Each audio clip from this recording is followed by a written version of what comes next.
Inform the delegates to be seated inside as the guests have arrived. ಕೇವಲ ವಿದ್ಯೆ ಕಲಿತದ್ದು ಅಲ್ಪಕಾಲದವರೆಗೆ, ಅದೇ ವಿದ್ಯೆಯನ್ನು ಗುರುವಿನ ಸಮ್ಮುಖದಲ್ಲಿ ತಾಳ್ಮೆಯಿಂದ ಕಲಿತರೆ ಅದು ಅನಂತ ಕಾಲದವರೆಗೆ ಎಂದು ಹೇಳುತ್ತಾ, ಇಂದಿನ ವಿಶ್ವ ಹೋಮಿಯೋಪತಿ ದಿನಾಚರಣೆ 2025 ಕಾರ್ಯಕ್ರಮಕ್ಕೆ KHMA ವತಿಯಿಂದ ಎಲ್ಲರಿಗೂ ತುಂಬು ಹೃದಯದ ಸ್ವಾಗತ. I once again welcome all the delegates for today's World Homeopathy Day celebration organized by Karnataka Homeopathic Medical Association. ಕಾರ್ಯಕ್ರಮಕ್ಕೆ ಆಗಮಿಸಿರುವ ಗಣ್ಯರು ವೇದಿಕೆಗೆ ಬರಮಾಡಿಕೊಳ್ಳುವ ಸಮಯ. ಮೊದಲಿಗೆ ನಮ್ಮ ಕಾರ್ಯಕ್ರಮದ ಮುಖ್ಯ ಅತಿಥಿಗಳಾದ ಡಾಕ್ಟರ್ CN ಮಂಜುನಾಥ್, ಹೃದ್ರೋಗ ತಜ್ಞರು ಹಾಗೂ ಸಂಸತ್ತಿನ ಸದಸ್ಯರು, ಬೆಂಗಳೂರು ಗ್ರಾಮಾಂತರ, ವೇದಿಕೆ ಮೇಲೆ ಆಸೀನರಾಗಬೇಕೆಂದು ಕೋರುತ್ತೇನೆ. I request doctor CN Manjunath sir to Sir will be climbing the stairs. That is his policy. Yeah. Welcome to Dr. CN Manjunath sir. ನಮ್ಮ ಇನ್ನೋರ್ವ ಮುಖ್ಯ ಅತಿಥಿಗಳು ಡಾಕ್ಟರ್ ಶೈಲೇಂದ್ರ ಬೆಲ್ದಾಳೆ, ಹೋಮಿಯೋಪತಿ ತಜ್ಞರು ಹಾಗೂ ಶಾಸಕಾಂಗ ಸಭೆಯ ಸದಸ್ಯರು, Bidar constituency. I welcome doctor Shailendra Beldale sir on to the stage. ಇವರ ಅನುಪಸ್ಥಿತಿಯಲ್ಲಿ I also welcome our the inaugurator for today, who was not able to make it today, our Health Minister Shri Gundurao sir, and our guest for today, Dr. BC Bhagwan and Shri Vipin Singh IFS, in their absence. I welcome them also. ಈಗ ಬರಮಾಡಿಕೊಳ್ಳೋಣ ನಮ್ಮ ಸಂಘದ ಸದಸ್ಯರು. ನಮ್ಮ ಅಧ್ಯಕ್ಷರು doctor Veerabrahmachari, Karnataka homeopathic medical association. Welcome to you sir. ನಮ್ಮ ಸಂಘದ ಕಾರ್ಯಾಧ್ಯಕ್ಷರು doctor Rajesh A, Karnataka homeopathic medical ಅಸೋಸಿಯೇಷನ್ನ ಕಾರ್ಯಾಧ್ಯಕ್ಷರು. ಕರ್ನಾಟಕ ಹೋಮಿಯೋಪಥಿಕ್ ಮೆಡಿಕಲ್ ಅಸೋಸಿಯೇಷನ್ನ ಉಪಾಧ್ಯಕ್ಷರು doctor Jayant AB. I welcome you also sir. ನಮ್ಮ ಈ ಕಾರ್ಯಕ್ರಮದ ಮುಖ್ಯ ರೂವಾರಿ ನಮ್ಮ ಕಾರ್ಯದರ್ಶಿಗಳು doctor Niranjan P Kurkimath sir. I welcome you also sir.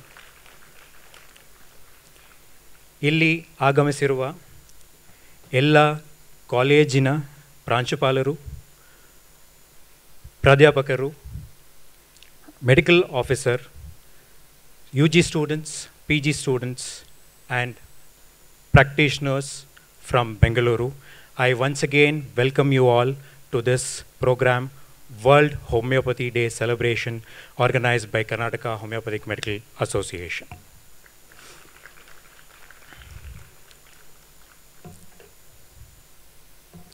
ಎಲ್ಲಾದರೂ ಇರು, ಎಂತಾದರೂ ಇರು, ಎಂದೆಂದಿಗೂ ನೀ ಕನ್ನಡವಾಗಿರು.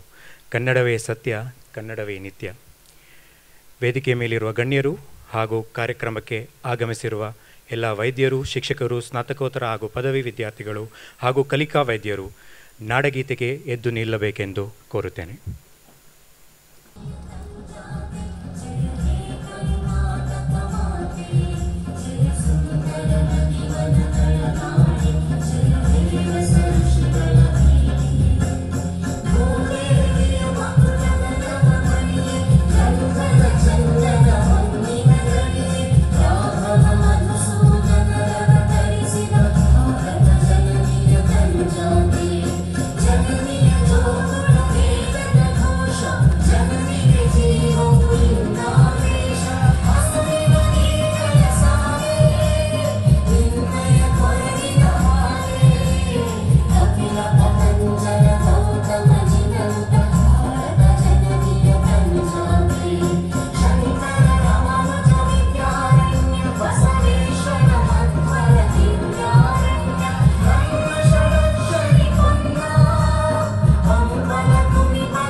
ಮುಂದೆ ಸಾಗುತ್ತಾ ಪ್ರಾರ್ಥನೆ ಗೀತೆ, ಈ ಕಾರ್ಯಕ್ರಮವನ್ನು ಒಂದು ಪ್ರಾರ್ಥನೆ ಗೀತೆಯೊಂದಿಗೆ ಆರಂಭಿಸೋಣ. ಈಗ ಬರಮಾಡಿಕೊಳ್ಳೋಣ ಡಾಕ್ಟರ್ ಸಹನಾ ಎಸ್, ಕಲಿಕಾ ವೈದ್ಯರು, ಸರ್ಕಾರಿ ಹೋಮಿಯೋಪತಿಕ್ ಮಹಾವಿದ್ಯಾಲಯ ಮತ್ತು ಆಸ್ಪತ್ರೆ, ಬೆಂಗಳೂರು. ಇವರು ಕರ್ನಾಟಕ ಶಾಸ್ತ್ರೀಯ ಸಂಗೀತ ಮತ್ತು ಸುಗಮ ಸಂಗೀತ ಕ್ಷೇತ್ರದಲ್ಲಿ ಸುಮಾರು 18 ವರ್ಷಗಳಿಂದ ಬೆಂಗಳೂರಿನ ಹಲವಾರು ಪ್ರತಿಷ್ಠಿತ ವೇದಿಕೆಗಳಾದ ರವೀಂದ್ರ ಕಲಾಕ್ಷೇತ್ರ, ಕನ್ನಡ ಸಾಹಿತ್ಯ ಪರಿಷತ್ತು, ಗಾಯನ ಸಮಾಜ, ಕಾಡುಮಲ್ಲೇಶ್ವರ ಸ್ವಾಮಿ ದೇವಾಲಯ, ರಾಗಿಗುಡ್ಡ ಸೇರಿದಂತೆ ಪ್ರಸಿದ್ಧ ವಾಹಿನಿಗಳಾದ ಡಿಡಿ ಚಂದನ, ಮಧುರವೇ ಮಂಜುಳ ಗಾನ, TV9 ಭಕ್ತಿಸುದೆ, ನಮ್ಮ ಬೆಂಗಳೂರು ಗಾನಾಮೃತ ಮುಂತಾದ ವಾಹಿನಿಗಳಲ್ಲಿ ತಮ್ಮ ಸಂಗೀತ ಕಾರ್ಯಕ್ರಮಗಳನ್ನು ನೀಡುತ್ತಾ ಬಂದಿದ್ದು, ಸುಮಾರು 6 ವರ್ಷಗಳಿಂದ ವೈದ್ಯಕೀಯ ಶಿಕ್ಷಣದೊಂದಿಗೆ ಸಪ್ತಸಿರಿ ಸಂಗೀತ ವಿದ್ಯಾಲಯ ಎಂಬ ಸಂಸ್ಥೆಯನ್ನು ಯಶಸ್ವಿಯಾಗಿ ಸಂಗೀತ ಶಿಕ್ಷಕರಾಗಿ ನಿರ್ವಹಿಸುತ್ತಾರೆ. ಈಗ ಬರಮಾಡಿಕೊಳ್ಳೋಣ ಡಾಕ್ಟರ್ ಸಹನಾ ಎಸ್, ಕಲಿಕಾ ವೈದ್ಯರು, ಪ್ರಾರ್ಥನೆ ಗೀತೆಗೆ.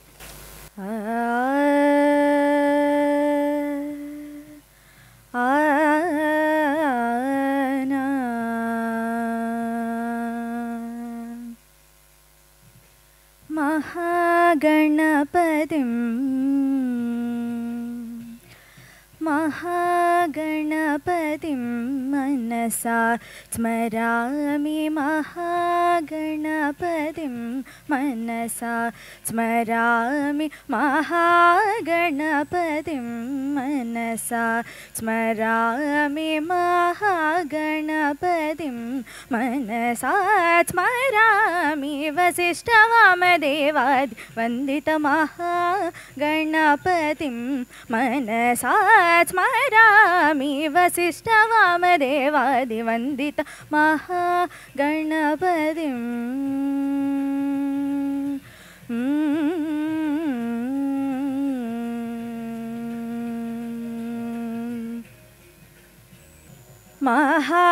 महादेवसुतं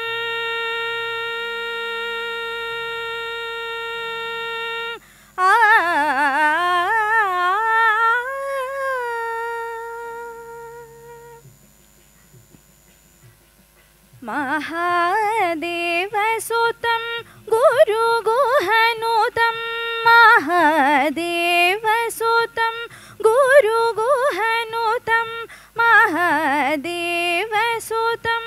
गुरुगुहनुतं, मादकोटि प्रकाशं शान्तं, महादेवसुतं गुरुगुहनुतं, मारकोटि प्रकाशं शान्तं, महाकाव्यनाटकादिप्रियम्, महाकाव्यनाटकादिप्रियं, मूषिकवाहनमोदकप्रियं, महाकाव्यनाटकादिप्रियं, मूषिकवाहनमोदकप्रियं, महागणपतिं मनसा स्मरामि, वसिष्ठवामदेवादिवन्दित, वसिष्ठवामदेवादिवन्दित, वसिष्ठवामदेवादिवन्दित महागणपतिं.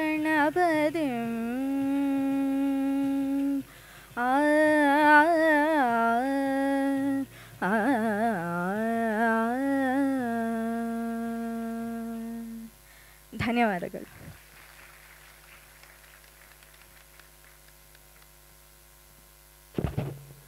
ಧನ್ಯವಾದಗಳು ಸಹನಾ, ಇಂಥ ಮಧುರವಾದ ಗೀತೆಯನ್ನು ಕೊಟ್ಟಿದ್ದಕ್ಕೆ. ಈಗ ಕಾರ್ಯಕ್ರಮವನ್ನು ಮುಂದುವರಿಸುತ್ತಾ ನಮ್ಮ ಸಂಘದ ಕಾರ್ಯಾಧ್ಯಕ್ಷರು ಡಾಕ್ಟರ್ ರಾಜೇಶ್ ಎ ರವರು ಸ್ವಾಗತ ಭಾಷಣ ಮಾಡಬೇಕೆಂದು ಕೇಳಿಕೊಳ್ಳುತ್ತೇನೆ. Over to you sir.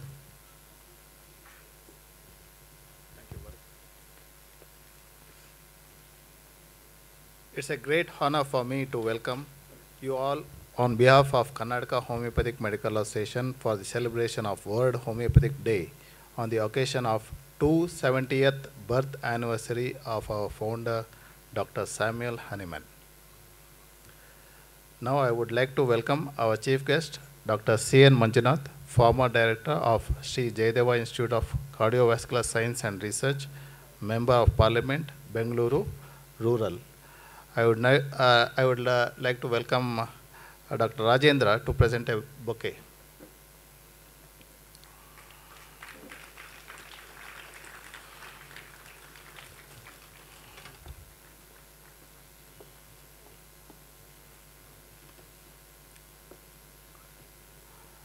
I would like to welcome our own homeopathic doctor, Dr. Shailenjar Beldale, MLA of Bidar South Constituency.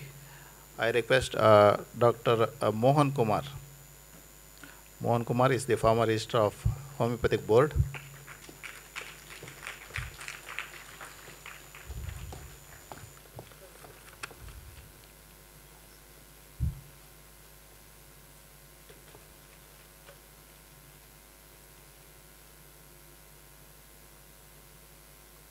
A warm welcome to our esteemed President of Karnataka Homeopathic Medical Association, Dr. Veera Brahmachari. I request Dr. Satyavati to present a bouquet.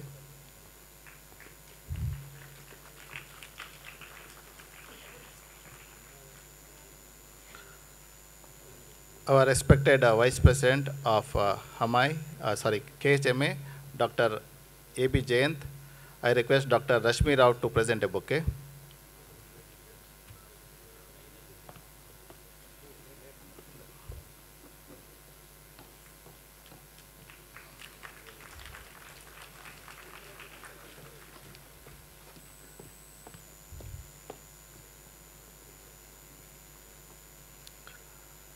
Our dynamic General Secretary, Dr. Niranjan, welcome you. I request Dr. Venkatesh Rao to present a bouquet.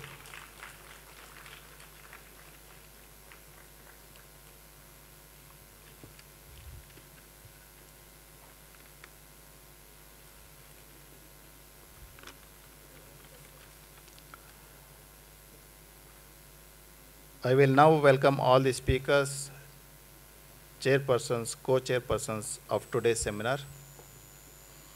I also would like to welcome all the principals of homeopathic medical colleges.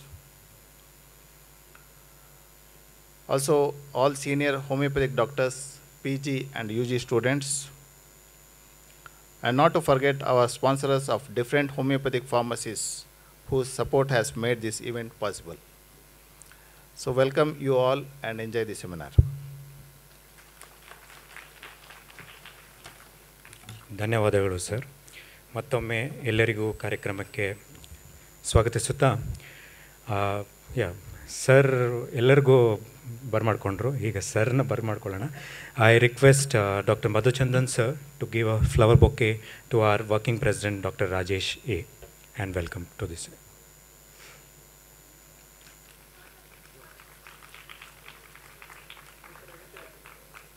So ever enthusiastic, ever energetic person of the association. Thank you, sir.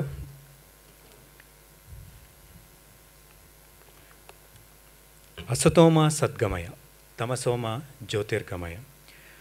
ಅಂಧಕಾರದಲ್ಲಿ ಬೆಳಕು ಹರಡುವುದು ಜೀವನದಲ್ಲಿ ಅಜ್ಞಾನವನ್ನು ಹೋಗಲಾಡಿಸಿ ಜ್ಞಾನವನ್ನು ತರಬೇಕು ಎಂದು ಹೇಳುತ್ತಾ ಈ ಕಾರ್ಯಕ್ರಮವನ್ನು ದೀಪ ಬೆಳಗಿಸಿ ಚಾಲನೆ ಮಾಡಬೇಕೆಂದು ವೇದಿಕೆಯ ಮೇಲಿರುವ ಎಲ್ಲ ಗಣ್ಯರನ್ನು ಕೋರುತ್ತೇನೆ. I request the delegates to kindly stand up as a mark of respect as we begin this celebration with lighting the lamp.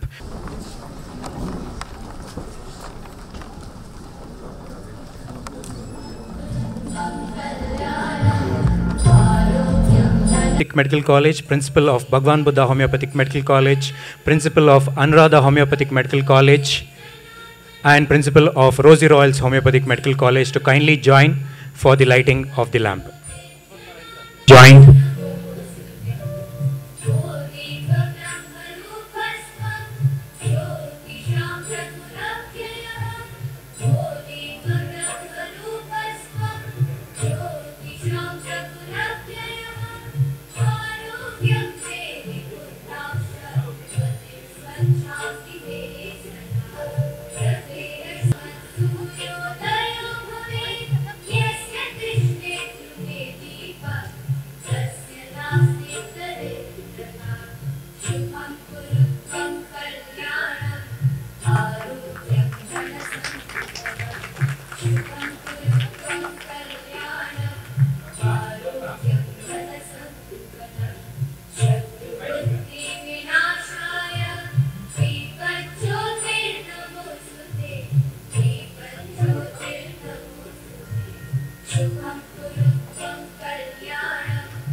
celebration of our master. So now it's time to remember and celebrate him.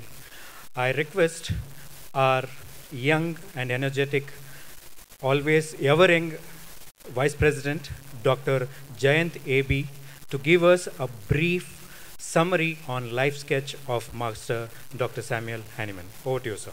We have got together on World Homeopathic Day celebration. It's my pleasure to briefly talk on life history of Dr. Samuel Hahnemann, the founder of homeopathy.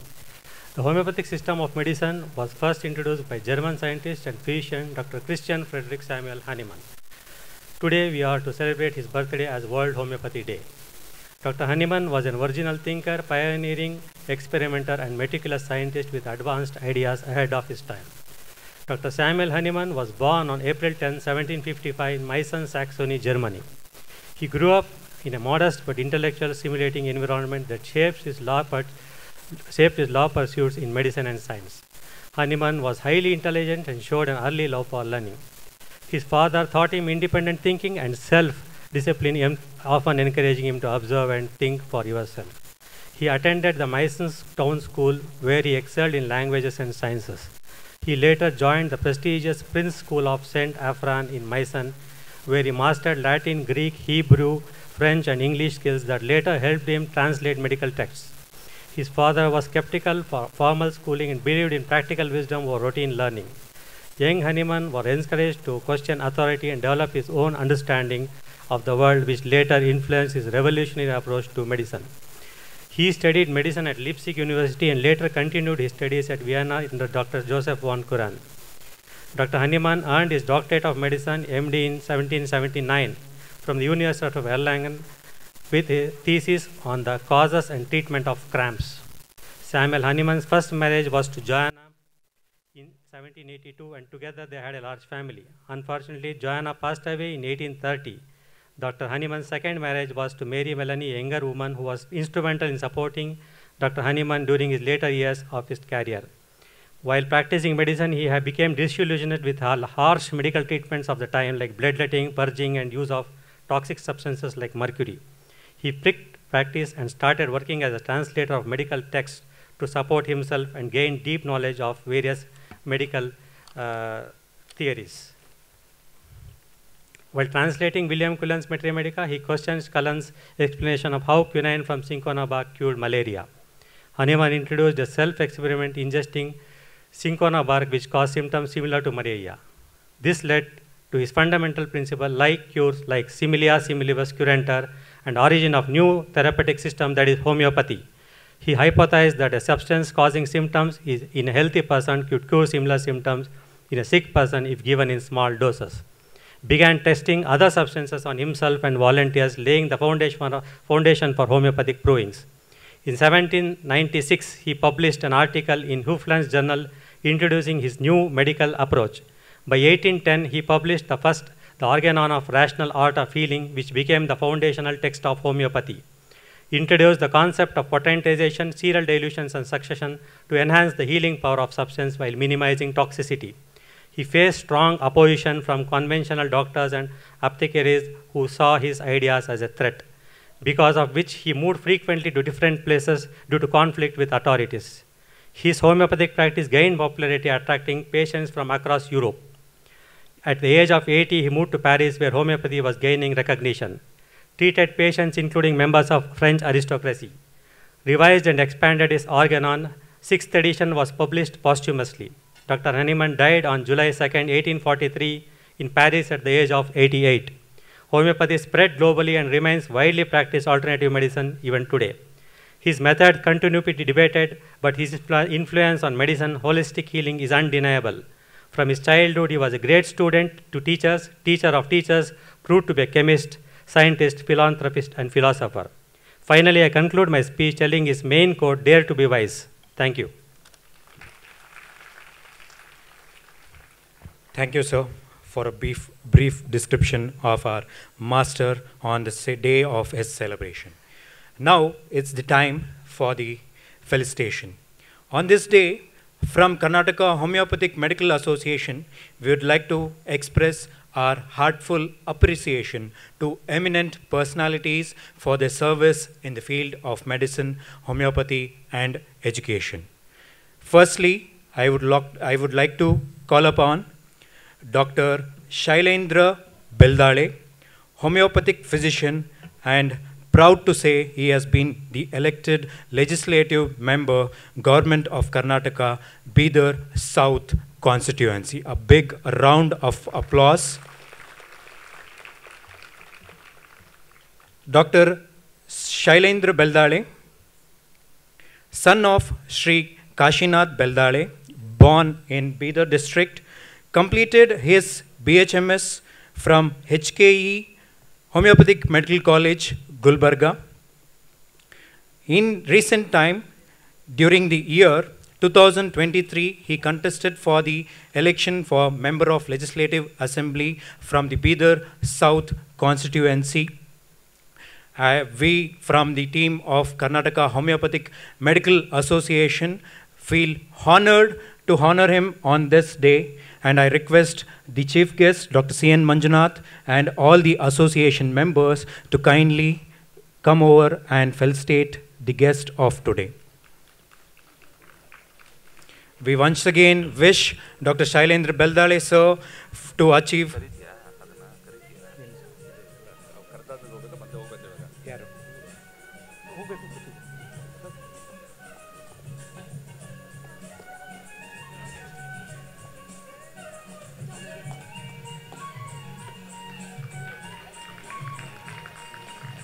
Dr. Shailendra Beldale, the BJP District General Secretary during the year 2005 to 2006.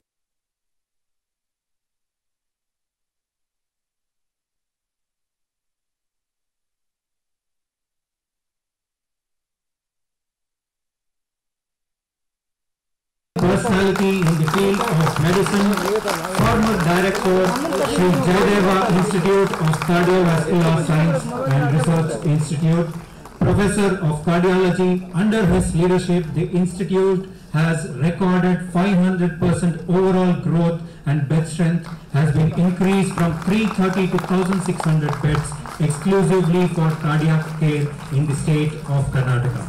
Government of India awarded him with the 4th highest civilian honor of Padma Shri in the year 2007 for his service in the field of medicine.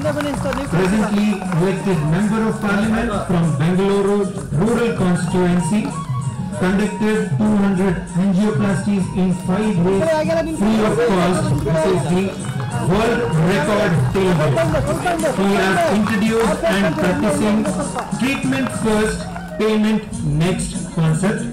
More than 35 awards in the field of medicine, more than 30,000 cardiac interventions till date, innovative a new technique of performing balloon mitral valvoplasty called Manjunath's technique. With this humongous experience in the field of cardiology, it is our honor to honor him on this day of Master Honeyman's birthday celebration. We are also thank our member and our supporter, Dr. Rajendra sir, for Karnataka homeopathic medical ಅಸೋಸಿಯೇಷನ್ನ ಎಲ್ಲ ಪದಾಧಿಕಾರಿಗಳು ತುಂಬ ಶ್ರಮ ಪಟ್ಟಿದ್ದಾರೆ ಈ ಒಂದು ಕಾರ್ಯಕ್ರಮವನ್ನು ಒಂದು ಗ್ರ್ಯಾಂಡ್ ಸಕ್ಸಸ್ ಮಾಡೋದಕ್ಕೆ. ನಮ್ಮ ಪದಾಧಿಕಾರಿಗಳಾದ doctor Rajesh working president, doctor Jayant vice president, doctor Niranjan Kurkimath general secretary, doctor Bharat Kumar S R organising secretary, ಅವು ಎಲ್ಲ ಮೆಂಬರ್ಸ್ಗೂ ಮತ್ತು ಪದಾಧಿಕಾರಿಗಳೇ ಹಾಗೂ ಈ ಒಂದು ಕಾರ್ಯಕ್ರಮಕ್ಕೆ ಎಲ್ಲ ಕಾಲೇಜಿನ ಪ್ರಿನ್ಸಿಪಾಲ್ಗಳು ಹಾಗೂ ಈ ಒಂದು ಕಾರ್ಯಕ್ರಮಕ್ಕೆ ಈ ಒನ್ ಡೇ ಹೋಮಿಯೋಪತಿಕ್ ಸೆಮಿನಾರಿನ ಎಲ್ಲ ಸ್ಪೀಕರ್ಸ್ಗೂ, ಚೇರ್ಮನ್ಸ್ಗೂ ಹಾಗೂ ರೆಸ್ಪೆಕ್ಟೆಡ್ ಸೀನಿಯರ್ ಡಾಕ್ಟರ್ಸ್,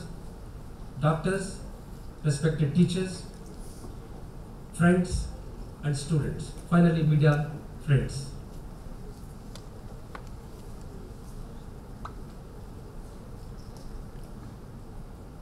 ಹೋಮಿಯೋಪತಿ ವೈದ್ಯ ಪದ್ಧತಿ ನಮ್ಮ ಪ್ರಪಂಚಕ್ಕೆ ಬಂದಿದ್ದು ಸುಮಾರು 220 ರಿಂದ 230 ವರ್ಷ ಆಗಿರ್ಬೋದು ನಮ್ಮ ಪ್ರಪಂಚಕ್ಕೆ ಬಂದು. ಮೊದಲನೇದಾಗಿ ಜರ್ಮನಲ್ಲಿ ಬಂದಿರೋದು, ಜರ್ಮನಿಂದ ಅಲ್ಲಿಂದ ಸ್ಪ್ರೆಡ್ ಆಯಿತು. ಯಾಕಂದರೆ ನಾನು ಡೀಟೇಲ್ಸ್ ಆಗಿ ಹೇಳಬೇಕು ಅಂತಿದ್ದೆ, ಸ್ವಲ್ಪ ಎಲ್ಲ ಕಂಡೆನ್ಸ್ ಮಾಡಿಬಿಡ್ತೀನಿ, ಹೆಡ್ಲೈನ್ಸ್ ಹೇಳ್ಬಿಡ್ತೀನಿ.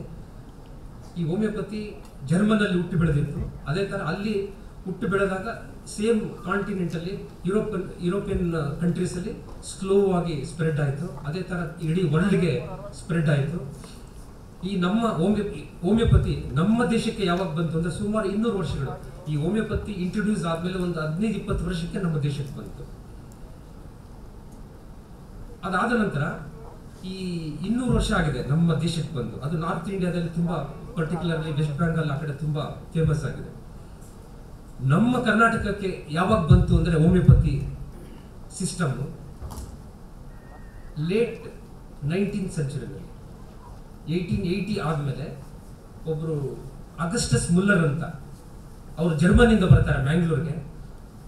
ಅವರು ಫಸ್ಟ್ ಹೋಮಿಯೋಪತಿ ಕ್ಲಿನಿಕ್ ಸ್ಟಾರ್ಟ್ ಮಾಡಿದ್ದು ನಮ್ಮ ಕರ್ನಾಟಕ ರಾಜ್ಯದಲ್ಲಿ, ಮುಲ್ಲರ್ಸ್ ಹೋಮಿಯೋಪತಿ ಕ್ಲಿನಿಕ್ ಅಂತ. ಈಗಲೂ ಆ ಕ್ಲಿನಿಕ್ ನಡೀತಾ ಇದೆ. ಅದೇ ಕ್ಲಿನಿಕ್ ಮ್ಯಾನೇಜ್ಮೆಂಟನ್ನು ಒಂದು ಹೋಮಿಯೋಪತಿಕ್ ಮೆಡಿಕಲ್ ಕಾಲೇಜ್ ನಡೆಸ್ತಾ ಇದ್ದಾರೆ, father Muller's homeopathic medical college ಅಂತ.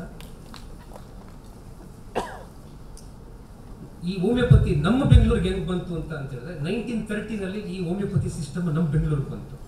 ಒಬ್ಬರು ಡೆಸ್ಮಂಡ್ ಅಂತ, ಡಾಕ್ಟರ್ ಡೆಸ್ಮಂಡ್ ಅಂತ ಅಮೆರಿಕನ್, 1930ನಲ್ಲಿ ನಮ್ಮ ಒಂದು ಬೆಂಗಳೂರಿಗೆ ಬರ್ತಾರೆ. ಅವ್ರು ಬಂದು ಗ್ರ್ಯಾಂಟ್ ರೋಡಲ್ಲಿ ಪ್ರಾಕ್ಟೀಸ್ ಮಾಡ್ತಾ ಇರ್ತಾರೆ. ಅವರು ಈಸ್ ಅಮೆರಿಕನ್. ಅಮೆರಿಕದಲ್ಲಿ ಅವಾಗ ತುಂಬಾ ಹೋಮಿಯೋಪತಿ ತುಂಬಾ ಪಾಪ್ಯುಲರ್ ಇತ್ತು. ಆಫ್ಟರ್ ಸೆಕೆಂಡ್ ವರ್ಲ್ಡ್ ವಾರ್ ಆದ್ಮೇಲೆ ಜರ್ಮನ್ ಸಿಸ್ಟಮ್ ಅಂತ ಅಮೆರಿಕನ್ಸ್ ಅಷ್ಟೊಂದು ಎನ್ಕರೇಜ್ ಮಾಡಲಿಲ್ಲ. ಅದು ಗ್ರಾಜುಯಲ್ ಆಗಿ ಡಿಕ್ರೀಸ್ ಆಗೋಯ್ತು ಅಮೆರಿಕದಲ್ಲಿ. ಈ 1930ನಲ್ಲಿ ಸೇಮ್ ಇಯರ್ ಅಲ್ಲಿ ಇನ್ನೊಬ್ರು ಡಾಕ್ಟರ್ ಬರ್ತಾರೆ ಜರ್ಮನಿಯಿಂದ, ಡಾಕ್ಟರ್ ಮಾರ್ಟಿನ್ ಬೆಸ್ ಅಂತ. ಅವರು ಇನ್ಫ್ಯಾಂಟ್ರಿ ರೋಡ್ ಅಲ್ಲಿ ಪ್ರಾಕ್ಟೀಸ್ ಮಾಡ್ತಾ ಇರ್ತಾರೆ. ಈ ಇಬ್ರು ಡಾಕ್ಟರ್ಗಳು ಏನ್ ಮಾಡ್ತಾರೆ, ಈ ಬ್ಯಾಂಗ್ಳೂರಲ್ಲಿ ಬರೀ ಪ್ರಾಕ್ಟೀಸ್ ಮಾಡಿದರೆ ಟ್ಯೂಷನ್ಸ್ ಮಾಡ್ತಾರೆ. ಎಲ್ಲ ಟಾಪ್ ಪೀಪಲ್, ಎಲ್ಲ ಇಂಟೆಲೆಕ್ಚುಯಲ್ ಪೀಪಲ್ಸ್ಗೆ ಟ್ಯೂಷನ್ ಮಾಡಿಬಿಟ್ಟು ಅವ್ರನ್ನ ಟ್ರೈನ್ ಮಾಡ್ತಾರೆ ಈ ಹೋಮಿಯೋಪತಿ ಸಿಸ್ಟಮ್ನ ಹೆಂಗೆ ಪ್ರಾಕ್ಟೀಸ್ ಮಾಡಬೇಕು ಅಂತ. ಇದು 1930ನಲ್ಲಿ ಹೇಳ್ತಾರೆ. ಇವರಿಂದ ಈ ಇಬ್ಬರು ಡಾಕ್ಟರ್ಗಳಿಂದ ಕಲ್ತವರು ತುಂಬ ಅನೇಕ ಪಾಪ್ಯುಲರ್ ಆಗಿದ್ದಾರೆ. ಒಬ್ಬರಿಬ್ಬರಲ್ಲ, ಅನೇಕರಿದ್ದಾರೆ. ಅದರಲ್ಲಿ ಕೆಲವರು ಹೆಸರುಗಳು ಹೇಳಬೇಕು ಅಂದರೆ ಡಾಕ್ಟರ್ ಟಿ ಎಸ್ ಅಯ್ಯರ್ ಅಂತ, doctor Acharya, doctor A Y Srinivasan, doctor Ratnam, doctor A V Krishnamurthy, doctor M R D Naidu, doctor Peters, doctor Ratna, ಈ ಥರ ಅನೇಕ ಡಾಕ್ಟರ್ಸ್. ಇವರಿಂದ ಅವರು ಹೋಮಿಯೋಪತಿನ ಕಲಿತು ಇವರು ಒಳ್ಳೆ ಹೋಮಿಯೋಪತಿ ಸಿಸ್ಟಮ್ನ ಪಾಪ್ಯುಲರ್ ಚೆನ್ನಾಗಿ ಮಾಡೋದು. ಅದಾದ ನಂತರ ಆಮೇಲೆ ಡಾಕ್ಟರ್ ಮಂಜುನಾಥ್, ಡಾಕ್ಟರ್ ಶಾರದಾವೇನ್ ಸುಬ್ಬಯ್ಯ, ಅದೇ ಥರ ನಡ್ಕೊಂಡು ಬರ್ತಾ ಇದೆ. ಈ ಹೋಮಿಯೋಪತಿ ಸ್ಲೋ ಆಗಿ ಬೆಳೀತಾ ಇದೆ. ಈಗ ನಮ್ಮ ರಾಜ್ಯದಲ್ಲಿ ಸುಮಾರು ಒಂದು 19 ಹೋಮಿಯೋಪತಿಕ್ ಮೆಡಿಕಲ್ ಕಾಲೇಜ್ ಇದೆ. ಸುಮಾರು 15,000 ರಿಂದ 16,000 ಹೋಮಿಯೋಪತಿ ಡಾಕ್ಟರ್ಸ್. ಅದರಲ್ಲಿ ಒಂದು 7-8 ಸಾವಿರ ಔಟ್ಸೈಡರ್ಸ್, ಅವರು ಔಟ್ಸೈಡಲ್ಲಿ ಪ್ರಾಕ್ಟೀಸ್ ಮಾಡೋದು. ಒಂದು 6,000 ರಿಂದ 7,000 ನಮ್ಮ ರಾಜ್ಯದಲ್ಲಿದ್ದಾರೆ. ನಮ್ಮ ಒಂದು ಸರ್ಕಾರ ಹೋಮಿಯೋಪತಿ ಕಾಲೇಜಲ್ಲಿ ತಗೊಂಡಾಗ ಸರ್ಕಾರದಲ್ಲಿ ಕೇವಲ ಒಂದು 40 ರಿಂದ 50 ಗೌರ್ಮೆಂಟ್ ಡಿಸ್ಪೆನ್ಸರಿ ಇದೆ, 15 ರಿಂದ 20 10 ಬೆಡೆಡ್ ಹಾಸ್ಪಿಟಲ್ಸ್ ಇದೆ. ಒಂದೇ ಒಂದು ಗೌರ್ಮೆಂಟ್ ಹೋಮಿಯೋಪತಿಕ್ ಮೆಡಿಕಲ್ ಕಾಲೇಜ್ ಇರೋದು. ಅದು ಸುಮಾರು 40 ವರ್ಷದಿಂದ ಸ್ಟಾರ್ಟ್ ಆಗಿರೋದು. ಈಗ ನಾವು ಆಕ್ಚುಲಿ ಹೋಮಿಯೋಪತಿ ಸ್ಲೋ ಆಗಿ ಬೆಳೀತಾ ಇದೆ. ಆದರೆ ಸರ್ಕಾರಗಳಿಂದ ಸಾಕಷ್ಟು ನಮಗೆ ಎನ್ಕರೇಜ್ಮೆಂಟ್ ಇಲ್ದಿರೋದ ಅಲ್ಲಲ್ಲ ಡೆವಲಪ್ಮೆಂಟ್ ಕಮ್ಮಿ ಆಗ್ತಾ ಇದೆ ಅಂತ ಹೇಳಿದ್ರೆ ತಪ್ಪಾಗಲಾರ್ದು. ಫಾರ್ ಎಕ್ಸಾಂಪಲ್ಲು ಸುಮಾರು ಒಂದು 12 ರಿಂದ 14 ವರ್ಷವರೆಗೂ ಒಂದು ಹೊಸ ಗೌರ್ಮೆಂಟ್ ಡಿಸ್ಪೆನ್ಸರಿನೂ ಆಗಿಲ್ಲ. ನಾವು ಸಾಕಷ್ಟು ಹೆಲ್ತ್ ಮಿನಿಸ್ಟರ್ಸ್ಗೆ ಮತ್ತು ಆಯುಷ್ ಅಫಿಷಿಯಲ್ಸ್ಗೆ, ಹೆಲ್ತ್ ಅಫಿಷಿಯಲ್ಸ್ಗೂ, ಕನ್ಸರ್ನ್ ಅಫಿಷಿಯಲ್ಸ್ಗೆ ಯಾರೇ ಬಂದರೂ, ಮಿನಿಸ್ಟರ್ಸ್ ಯಾರೇ ಹೆಲ್ತ್ ಮಿನಿಸ್ಟರ್ ಬಂದರು, ಸೆಕ್ರೆಟರೀಸ್ ಬಂದರು, ಆಯುಷ್ ಕಮಿಷನರ್ ಬಂದರು, ನಾವು ಸಾಕಷ್ಟು ಅವರಿಗೆ ರಿಕ್ವೆಸ್ಟ್ ಮಾಡ್ಕೊತಾ ಇದ್ದೀವಿ. ಆದರೆ ಯಾವುದೇ ಒಂದು ಕಾರ್ಯರೂಪಕ್ಕೆ ಬರ್ತಾ ಇಲ್ಲ. ಸೊ ಈ ಒಂದು ಸಮಯದಲ್ಲಿ ನಮಗೊಬ್ಬರು ನಮ್ಮ ಹೋಮಿಯೋಪತಿ ಡಾಕ್ಟ್ರು ಒಂದು MLA ಆಗಿದ್ದಾರೆ. ಸೊ ಇವರಿಂದ ನಮಗೆ ನಾವು ಬಹಳ ಬಯಸ್ತಾ ಇದ್ದೀವಿ. ಅವರು ಸಾಕಷ್ಟು ಇದ್ರ ಬಗ್ಗೆ ರೀಸೆಂಟಾಗಿ ಸೆಷನ್ನಲ್ಲಿ ಧ್ವನಿ ಎತ್ತಿದ್ದಾರೆ. ನಮ್ಮ ಹೋಮಿಯೋಪತಿ ಪರವಾಗಿ ನಮ್ಗೆ ಹೆಚ್ಚು ಗೌರ್ಮೆಂಟ್ ಹೋಮಿಯೋಪತಿ ಡಿಸ್ಪೆನ್ಸರೀಸು ಪ್ರತಿಯೊಂದು ಹೋಬಳಿಯಲ್ಲೂ, ಪ್ರತಿಯೊಂದು ತಾಲೂಕಲ್ಲೂ, ಪ್ರತಿಯೊಂದು ಡಿಸ್ಟಿಕ್ಕಲ್ಲೂ ಬೇಕು ಅಂತ ಸಾಕಷ್ಟು ಅವರು ಧ್ವನಿ ಎತ್ತಿದ್ದಾರೆ ಅಸೆಂಬ್ಲಿಯಲ್ಲಿ. ಇನ್ನು ಮುಂದಕ್ಕೂ ಈ ನಮ್ಮ ಹೋಮಿಯೋಪತಿ ಇನ್ನೂ ಹೆಚ್ಚಿಗೆ ಬೆಳೆಯಬೇಕು ಅಂದರೆ ಸಾಕಷ್ಟು ನಮಗೆ ಸರ್ಕಾರಗಳಿಂದನೂ ನಮಗೆ ಸಪೋರ್ಟ್ ಬೇಕಾಗುತ್ತೆ. ಯಾಕಂದರೆ ಇವಾಗ ಯಾರೇ ಒಂದು ಹೋಮಿಯೋಪತಿ ಡಾಕ್ಟರ್ಸು ಪೂರ್ ಡಾಕ್ಟರ್ಸ್ ಇರ್ಬೋದು, ಕಾಲೇಜುಗಳು ಸೇರಿಕೊಂಡಾಗ ಜಾಬ್ ಆಪರ್ಚುನಿಟೀಸೇ ಇಲ್ಲ, ಗೌರ್ಮೆಂಟ್ ಜಾಬ್ ಆಪರ್ಚುನಿಟೀಸ್. ಎಷ್ಟೋ ಜನ ನಾವು ಆಚೆ ಬಂದಿದ್ದೀವಿ, ಪ್ರಾಕ್ಟೀಸ್ ಮಾಡ್ತಾ ಇದ್ದೀವಿ, ನಮ್ಗೆ ಒಳ್ಳೆ ರಿಸಲ್ಟ್ಸು ಸಿಗ್ತಾ ಇದೆ, ಪ್ರಾಕ್ಟೀಸು ಇಂಪ್ರೂವ್ ಆಗ್ತಾ ಇದೆ, ಪೇಷಂಟ್ಸು ಇಂಪ್ರೂವ್ ಆಗ್ತಾ ಇದೆ. Comparatively year by year patients improve ಆಗ್ತಾ ಇದ್ದಾರೆ. ಆದರೆ ನಮಗೆ ಸರ್ಕಾರದಿಂದ ನಾವು ಹೆಚ್ಚಿಗೆ ನಮಗೆ ಸಹಕಾರ ಕೊಡ್ತಾ ಇಲ್ಲ. ಆದರೆ ನಾವು ಸೆಂಟ್ರಲ್ ಗೌರ್ಮೆಂಟ್ ಏನು ಹೇಳ್ತೀವಿ, ಸೆಂಟ್ರಲ್ ಗೌರ್ಮೆಂಟು ಆಯುಷ್ ಡಿಪಾರ್ಟ್ಮೆಂಟ್ಗೆ ತುಂಬ ಎನ್ಕರೇಜ್ಮೆಂಟ್ ಆಗ್ತಾ ಇದೆ. ಅಲ್ಲೂ ನಮಗೆ ಹೋಮಿಯೋಪತಿಗೆ ಅಷ್ಟು ಎನ್ಕರೇಜ್ಮೆಂಟ್ ಆಗಲ್ಲ ಅಂತ ಹೇಳಿದ್ರೆ ತಪ್ಪಾಗಲಾರದು. ಈಗ ಇಲ್ಲಿ ಡಾಕ್ಟರ್ ಸಿ ಎನ್ ಮಂಜುನಾಥ್ ಅವರು ಬಂದಿದ್ದಾರೆ. ಈ ಒಂದು ರಿಸರ್ಚ್ ಸೆಂಟರ್ ಅಂತ ಒಂದು ಸೆಂಟ್ರಲ್ ಕೌನ್ಸಿಲಿಂದ ಆಯುಷ್ ಡಿಪಾರ್ಟ್ಮೆಂಟಿಂದ ನಮ್ಮ ಸೌತ್ ಇಂಡಿಯಾದಲ್ಲಿ ಎಲ್ಲ ಕಡೆನೂ ಇದೆ. ಆದರೆ ನಮ್ಮ ಕರ್ನಾಟಕದಲ್ಲಿ ಒಂದೇ ಒಂದು ಇತ್ತು, ಒಂದು 10 ವರ್ಷದಿಂದ ಅದು ಉಡುಪಿಯಲ್ಲಿತ್ತು, ಅದು ಮತ್ತೆ ಕೇರಳಗೆ ಅದು ಶಿಫ್ಟ್ ಮಾಡಿಬಿಟ್ರು. ನಾವೇನು ರಿಕ್ವೆಸ್ಟ್ ಮಾಡ್ಕೊಳೋದು ಅಂದರೆ ನಮ್ಮ ಮಂಜುನಾಥ್ ಸರ್ನ ಆಯುಷ್ ಮಿನಿಸ್ಟ್ರಿ ಹತ್ರ ಮಾತಾಡಿ ಸೆಂಟ್ರಲ್ ಗೌರ್ಮೆಂಟಲ್ಲಿ ಈ ಒಂದು ಸೆಂಟ್ರಲ್ ಕೌನ್ಸಿಲ್ ರಿಸರ್ಚ್ ಸೆಂಟರ್ ಅಂತ ಥ್ರೂಟ್ ಸೌತ್ ಇಂಡಿಯಾದ ಎಲ್ಲ ಸ್ಟೇಟಲ್ಲಿದೆ, ನಮ್ಮ ಸ್ಟೇಟಲ್ಲಿಲ್ಲ. ಅದು ತಮಗೆ ಡೀಟೇಲ್ಸ್ ಬಂದು ಮಾತಾಡ್ತೀವಿ ಸಹ ಇದ್ರ ಬಗ್ಗೆ. ತಾವು ದಯವಿಟ್ಟು ಆಯುಷ್ ಮಿನಿಸ್ಟರ್ ಮಾತಾಡಿ ನಮಗೆ ಒಂದು ಕರ್ನಾಟಕಕ್ಕೆ ಒಂದು ರಿಸರ್ಚ್ ಸೆಂಟ್ರಲ್ ಕೌನ್ಸಿಲ್ ಮಾಡಬೇಕು ಅಂತ ರಿಕ್ವೆಸ್ಟ್ ಮಾಡ್ಕೊತೀವಿ. ಅದೇ ಥರ ನಮ್ಮ MLA ಅವರಿಗೆ ಈ ನಮ್ಮ ರಾಜ್ಯದಲ್ಲಿ ಹೆಚ್ಚಿಗೆ ಗೌರ್ಮೆಂಟ್ ಡಿಸ್ಪೆನ್ಸರೀಸು, ಹೆಚ್ಚಿಗೆ ಒಂದೇ ಒಂದು ಗೌರ್ಮೆಂಟ್ ಕಾಲೇಜ್ ಇದೆ ನಮ್ಮ ರಾಜ್ಯದಲ್ಲಿ, ಒಂದೇ ಒಂದು, ಅದು 40 ವರ್ಷದಿಂದ ಸ್ಟಾರ್ಟ್ ಆಗಿರೋದು. ನಮ್ದು ಏನು ರಿಕ್ವೆಸ್ಟು ಅಂದರೆ ಸಾಕಷ್ಟು ಹೆಲ್ತ್ ಮಿನಿಸ್ಟರ್ಸ್ಗೂ ಹೇಳಿದ್ವಿ, ಹೆಲ್ತ್ ಅಫಿಷಿಯಲ್ಸ್ಗೂ ರಿಕ್ವೆಸ್ಟ್ ಮಾಡ್ಕೊತಾ ಇದ್ದೀವಿ, ಒಂದೇ ಒಂದು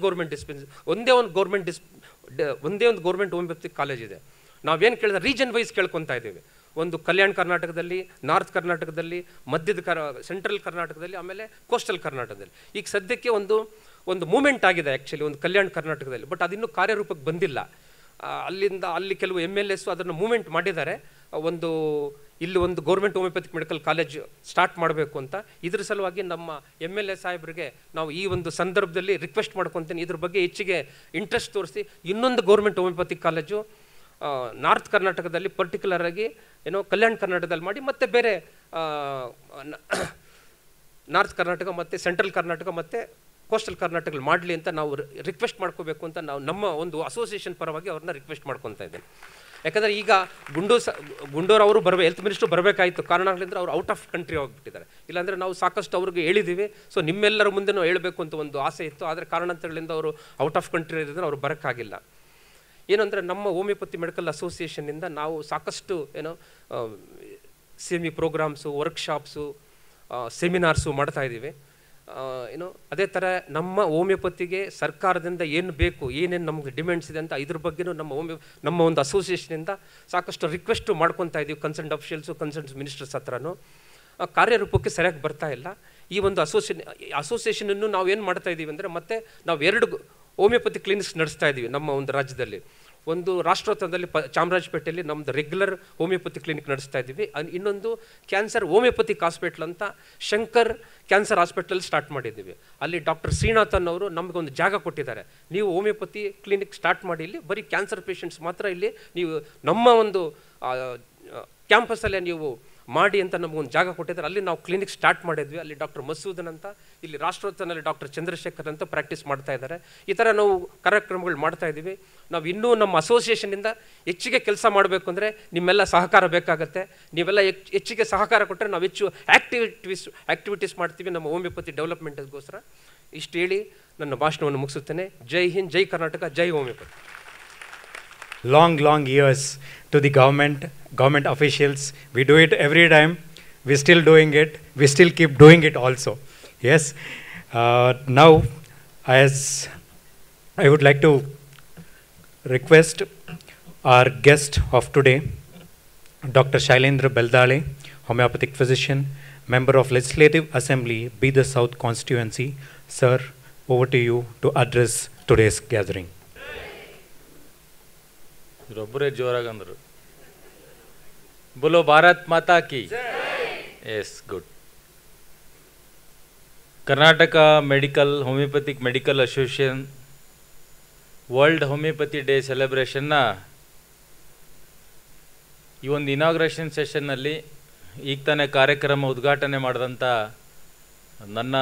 ನಮ್ಮ ಮಾರ್ಗದರ್ಶಕರು, ಫೇಮಸ್ ಕಾರ್ಡಿಯಾಲಜಿ, ದೀನ್ ದಲಿತರ, ಕಡುಬಡವರ, ಭಾಳಷ್ಟು ಜನರಿಗೆ ಜೀವ ಕೊಟ್ಟಂಥ ನಮ್ಮೆಲ್ಲರ ಹೆಮ್ಮೆಯ ಸಂಸದರಾದ ಡಾಕ್ಟರ್ CN ಮಂಜುನಾಥ್ರವರೇ, ಈಗ ತಾನೇ ಕಾರ್ಯಕ್ರಮವನ್ನು ಪ್ರಾಸ್ತಾವಿಕವಾಗಿ ಮಾತಾಡಿದಂಥ ನಮ್ಮ ಅಸೋಸಿಯೇಷನ್ನ ಅಧ್ಯಕ್ಷರಾದ ಡಾಕ್ಟರ್ ವೀರ್ ಬ್ರಹ್ಮಚಾರಿ ಅವರೇ, ಇನ್ನಿತರ ವೇದಿಕೆ ಮೇಲಿದ್ದ ಡಾಕ್ಟರ್ ರಾಜೇಶ್ ಅವರೇ, ಡಾಕ್ಟರ್ ಜಯಂತ್ ಅವರೇ, ಡಾಕ್ಟರ್ ನಿರಂಜನ್ ಅವರೇ, ಡಾಕ್ಟರ್ ಸತ್ಯವತಿ ಅವರೇ, ಡಾಕ್ಟರ್ ಭರತ್ ಕುಮಾರ್ ಅವರೇ, ಹಾಗೂ ನಮ್ಮ ಕಾಲೇಜ್ನ ಕ್ಲಾಸ್ಮೇಟ್ ಡಾಕ್ಟರ್ ಪುಷ್ಪ ಅವರೇ, ಇನ್ನೋರ ನಮ್ಮ ಸ್ನೇಹಿತ ನಮ್ಮ ಜೊತೆ ಹಗಲುಳು ಇರ್ತಂಥ ಶಿವಾನಂದ್ ಹೂಗಾರ್ ಅವರೇ, ಬಸವರಾಜ್ ಅವರೇ, ಇನ್ನಿತರ ಎಲ್ಲ ಕಾಲೇಜ್ನ ಪ್ರಾಂಶುಪಾಲ್ ಸಿಬ್ಬಂದಿ ವರ್ಗದವರೇ, ನನ್ನ ನೆಚ್ಚಿನ ವಿದ್ಯಾರ್ಥಿನಿಯರೇ, ಮಾಧ್ಯಮದ ಮಿತ್ರರೇ, ತಮ್ಮೆಲ್ಲರಿಗೆ ಇನ್ನೊಂದು ಸಲ ವರ್ಲ್ಡ್ ಹೋಮಿಯೋಪತಿಕ್ ಡೇನ ಶುಭಾಶಯ ಕೋರ್ತೀನಿ. ಹಾಗೆ ಡಾಕ್ಟರ್ ಸ್ಯಾಮುಲ್ ಹನುಮನ್ಜಿಯವರು ಕೂಡ ಬರ್ತ್ ಆ್ಯನಿವರ್ಸರಿಗೆ ಇಂಟರ್ನ್ಯಾಷನಲ್ ಹೋಮಿಯೋಪತಿಕ್ ಡೇ ಸೆಲೆಬ್ರೇಷನ್ ಅಂತ ಮಾರ್ಪಾಡಾಗಿದೆ. ಡಾಕ್ಟ್ರಾಗಿ ತಮ್ಮೆಲ್ಲರ ಜನರ ಆಶೀರ್ವಾದದಿಂದ ಶಾಸಕಾಗಿ ನಮ್ಮದೇ ಇನ್ಸ್ಟಿಟ್ಯೂಷನ್ನ ನಮ್ಮನೇ ಕಲೀಗ್ಸ್ ನನ್ನನ್ನು ಸನ್ಮಾನ ಮಾಡ್ತಾರಂದರೆ ನಾನು ಭಾಳ ಪ್ರೌಡ್, ಭಾಳ ಹೆಮ್ಮೆ ಅಂತ ಅನ್ನಿಸ್ತೀನಿ. ಯಾಕಂದರೆ ಯಾವೊಂದು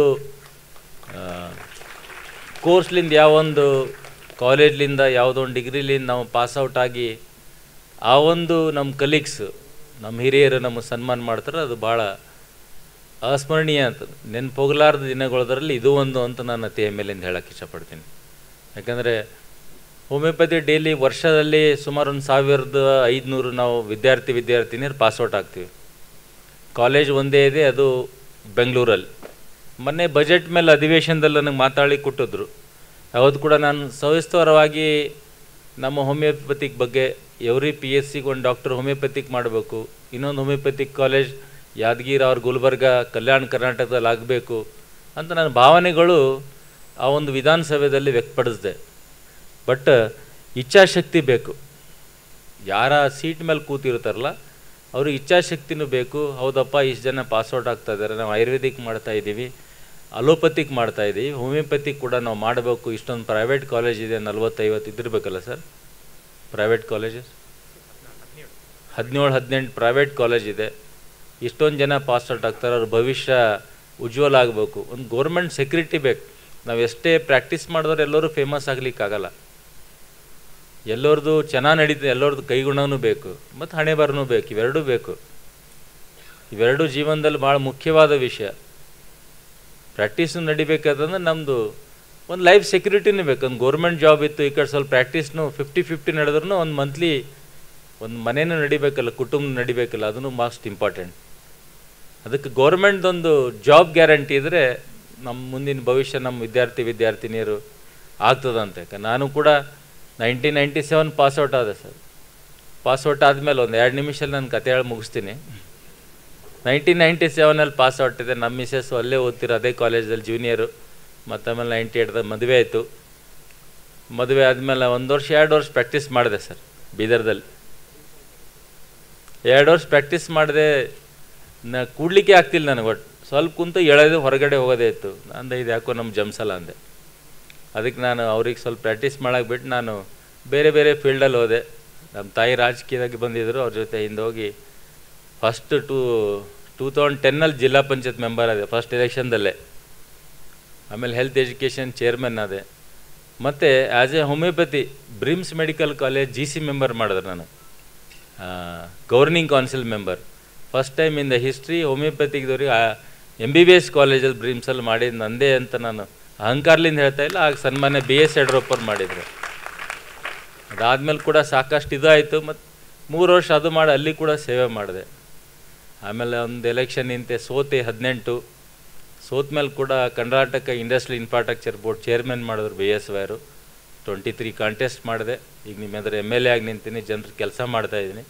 ಯಾರೇ ಹೋಮಿಯೋಪತಿ ಡಾಕ್ಟರ್ ಬಂದರೂ ಕೂಡ ಅವ್ರಿಗೆ ಎಲ್ಲಿಂದ ಬಂದರೂ ಕೂಡ ಸ್ಪಂದನೆ ಮಾಡ್ತೀನಿ, ನಿಮ್ಮನ್ನು ಕೂಡ ಮಾಡ್ತೀನಿ, ಮುಂದೆ ಮಾಡ್ತಾ ಇರ್ತೀನಿ ಅಂತ. ಯಾಕಂದ್ರೆ ಯಾವೊಂದು ಡಿಗ್ರಿಲಿಂದ ಪಾಸ್ಔಟ್ ಆಗಿ ನನ್ನ ಹಿಂದೆ ಡಾಕ್ಟರ್ ಬಂದಿದೆಯಲ್ಲ, ಅದೊಂದು ಇಮೇಜ್ ಕ್ರಿಯೇಟ್ ಆಗ್ತದೆ ಜನರ ಹತ್ರ. ನಾರ್ಮಲ್ ಆಗಿ ಜನರ ಹತ್ರ ಡಾಕ್ಟರ್ ಮಂಜುನಾಥ್ ಅವರು ಇಂಥ ಟಫಲ್ಲಿ ಅಂಥ ಬಂಡೆಗಳು ಎದುರು ಗೆದ್ದರು. ಮಂಜುನಾಥ್ ಅವರು ಹಿಂದೆ ಡಾಕ್ಟ್ರ್ ಇತ್ತಲ್ಲ, ಅದು ಗ್ರೇಸ್ ಮಾರ್ಕ್ಸ್ ದೊಡ್ಡದು. ಅದೇ ಡಾಕ್ಟರ್ ಸಾಬ್ರಿಗೆ ಅದೇ 80% ಗ್ರೇಸ್ ಮಾರ್ಕ್ಸ್ ಅಂತ ಹೇಳೋಕ್ಕೆ ಇಷ್ಟಪಡ್ತೀನಿ.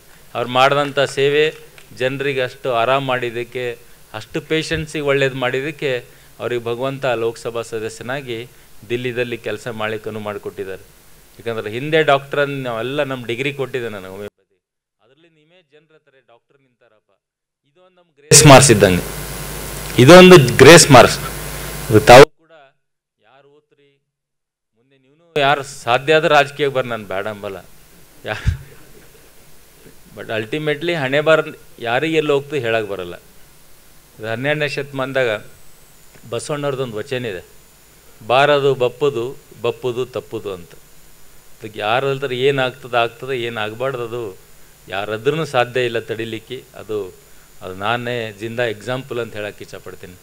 ಅದೇ ಥರ ಹೋಮಿಯೋಪೆಥಿಕ್ ಪ್ರಾಕ್ಟೀಸ್ ಕಾಲೇಜ್ದಲ್ಲಿ ಕೂಡ ಓದೋ ಹೊತ್ತಿಗೆ ನಾವು ಆರ್ಗಿನನ್ ಭಾಳ ಟಫ್ ಇತ್ತು ಸರ್. ನಮಗೆ ತಿಳಿತೇ ಇದ್ದಿಲ್ಲ, 4 ವರ್ಷ ತಿಳಿದಿಲ್ಲ ನನಗೆ. ಇಷ್ಟೇ ಇತ್ತು, ಸಿಮಿಲಿಬಸ್ ಕ್ಯೂರೆಂಟ್ರ ಒಂದಿತ್ತು, ಲೈಕ್ ಕ್ಯೂರ್ಸ್ ಲೈಕ್ ಇದ್ರ ಮೇಲೆ ಓಡ್ತಿದ್ದೆ ನಾನು. ಅದು ಒಂದ್ರ ಮೇಲೆ ಥೀಮ್ ಎಕ್ಸಾಮ್ ಬರೀತಿದೆ. ಯಾಕಂದ್ರೆ ಹೆನೆಮನವ್ರ ಮುಳ್ಳನ್ನು ಮುಳ್ಳಿನಿಂದ ತೆಗಿಬೇಕಂತ ಅವ್ರ ಥೀಮ್ ಇತ್ತು. ಕರೆಕ್ಟ್ ಅಲ್ಲ ಸರ್? ಇದ್ರ ಮೇಲೆ ಬೇಸಿಸ್ ಮೇಲೆ ನಮ್ಮ ಹೋಮಿಯೋಪತಿ ಡಿಗ್ರಿ ಆಗ್ತು. ಆರ್ಗಿನನ್ 1, 2, 3, 4 ಬುಕ್ಸ್ ಅದು. ಹೀಗಾಗಿ ಟಫೆಸ್ಟ್ ಸಬ್ಜೆಕ್ಟ್ ಅಂದ್ರೆ ಅದೇ ಇತ್ತು. ಆಮೇಲೆ ಫಾರ್ಮಸಿ ಇತ್ತು, ಮೆಡಿಕಾ ನಡೀತಿತ್ತು. ಮತ್ತು ಆಮೇಲೆ ನಮಗೆ ಮೆಡಿಕಲ್ ಕಾಲೇಜ್ ಜೊತೆ ನಮ್ಮ ಅಟ್ಯಾಚ್ ಇತ್ತು, ಗುಲ್ಬರ್ಗ ಹೋಮಿಯೋಪತಿ. ಅವ್ರ ಜೊತೆ 2-3 ಕ್ಲಾಸ್ ಫಿಸಿಯೋಲಜಿ ಆ್ಯಂಡ್ ಅನಾಟಮಿ ಅವ್ರ ಜೊತೆನೇ ಮಿಕ್ಸ್ ಮಾಡ್ತೀರಿ ನಮಗೆ. ಆವಾಗ ಸಾಕಷ್ಟು ಕಾಲೇಜ್ ಡೇಸು ತುಂಬ ಒಳ್ಳೇದು. ನೀವು ಕಾಲೇಜ್ ವಿದ್ಯಾರ್ಥಿನಿರಿದ್ರಿ, ಈ ಡೇಸ್ ಮಿಸ್ ಮಾಡ್ಕೋಬೇಡ್ರಿ ಅಷ್ಟೇ. ಅದಲ್ಲದೆ ಓದ್ರಿ, ಭವಿಷ್ಯದಲ್ಲಿ ತಾವೇನಾಗಬೇಕಂತ ಅಲ್ಟಿಮೇಟ್ಲಿ ತಮ್ಮ ಫೇತಲ್ಲಿ ಬರ್ದಿರ್ತದೆ. ಮತ್ತು ನಾವು ಒಳ್ಳೆ ಕೆಲಸ ಮಾಡ್ಕೋತಾ ಹೋಗ್ಬೇಕಷ್ಟೆ. ಮೊನ್ನೆ ಕೂಡ ನಾನು ಈಗ ಡಾಕ್ಟರ್ ಸಾಹೇಬ್ರಿಗೆ ಮಾತಾಡಿದೆ, ಡೆಲ್ಲಿಯಲ್ಲಿ ಕೂಡ ಮಾತಾಡಿ ಆಯುಷ್ ಡಿಪಾರ್ಟ್ಮೆಂಟಲ್ಲಿ ಒಂದು ಕನಸು ಸಿಕ್ಬೇಕು. ಎವ್ರಿ PSC ನಾನು ಕನಸು ಮಾಡಿದ್ದೀನಿ, ಭಗವಂತ ಯಾವಾಗ ನನಗೆ ಶಕ್ತಿ ಕೊಡ್ತಾರೆ ನಾವು ವೆಯ್ಟ್ ಮಾಡ್ತಾಯಿದ್ದೀನಿ ಅಷ್ಟೇ. ಅಂಥದ್ದೇನಾದರೂ ಶಕ್ತಿ ಕೊಟ್ಟನು ಅಂದ್ರೆ ಪ್ರತಿ PSCಯಲ್ಲಿ ಒಂದು ಹೋಮಿಯೋಪೆಥಿಕ್ ಡಾಕ್ಟರ್ 100% ನೇಮಕ ಮಾಡ್ತೀನಿ ಅಂತ ಹೇಳಕ್ಕೆ ಇಷ್ಟಪಡ್ತೇನೆ. ಒಂದು ಹೋಮಿಯೋಪೆಥಿಕ್ ಡಾಕ್ಟರ್ ಪ್ರತಿ PSCಯಲ್ಲಿ ಇರಬೇಕು. ಪ್ರತಿ ಜಿಲ್ಲೆಗೆ ಒಂದು ಅದರ್ವೈಸ್ ಕ್ಲಸ್ಟರ್ ವೈಸ್ರ ಗೌರ್ಮೆಂಟ್ ಮೆಡಿಕಲ್ ಕಾಲೇಜ್ ಮಾಡಬೇಕಂತ ನನ್ನ ಧ್ಯೇಯ ಉದ್ದೇಶ ಇದೆ. ಅಲ್ಟಿಮೇಟ್ಲಿ ಅದಕ್ಕೆ ಪವರ್ ಬೇಕು. MLA ಮತ್ತು ಸರ್ಕಾರ ಇರಬೇಕು, ಅದು ಭಾಳ ಮುಖ್ಯ. MLA ಇದ್ದು ಸರ್ಕಾರ ಇಲ್ಲ ಅದನ್ನು ಥೋಡೆ ಟಫ್ ಆಗ್ತದೆ. MLAನೂ ಇರಬೇಕು, ಆಡಳಿತಾರೂಢ ಸರ್ಕಾರನೂ ಇರಬೇಕು. ಅವಾಗ ಕೆಲಸಗಳು ಭಾಳ ಈಸಿ ಆಗ್ತಾವೆ. ಅದಕ್ಕೆ ಅಸೋಸಿಯೇಷನ್ದವರು ದಿನೇಶ್ ಗುಂಡ್ರವ್ರ ಹತ್ರ ತಾವು ಯಾವ ಹೋಗ್ತೀರಿ ಹೇಳಿ ಸರ್, ನಾನು ಬರ್ತೀನಿ. ಕೆಲವೊಂದು ವಿಷಯ ನಾವು ಕೇಳಿದ್ರೆ ಕೊಡಲ್ಲ, ಕೆಲವೊಂದು ವಿಷಯ ನಾವು ಕಸ್ಕೋಬೇಕತ್ತದ. ಅಧ್ಯಕ್ಷರೇ, ಈಗ ನೀವು ಭಾಳ ಕೇಳಿರಿ, ಕಸ್ಕೋಬೇಕತ್ತ. ಅವಾಗ ನೀವು ನನಗೆ ಕರೀರಿ, ನಾನು ನಿಮ್ಮ ಜೊತೆ ಬರ್ತೀನಿ. ಯಾಕಂದರೆ ಈ ಕೆಲವೊಂದು ವಿಷಯ ಸುಮ್ಮನೆ ಕೇಳಿದ್ರೆ ಕೊಡಲ್ಲ. ಸ್ಟ್ರೈಕ್ ಮಾಡಬೇಕು, ಹೋರಾಟ ಮಾಡಬೇಕು.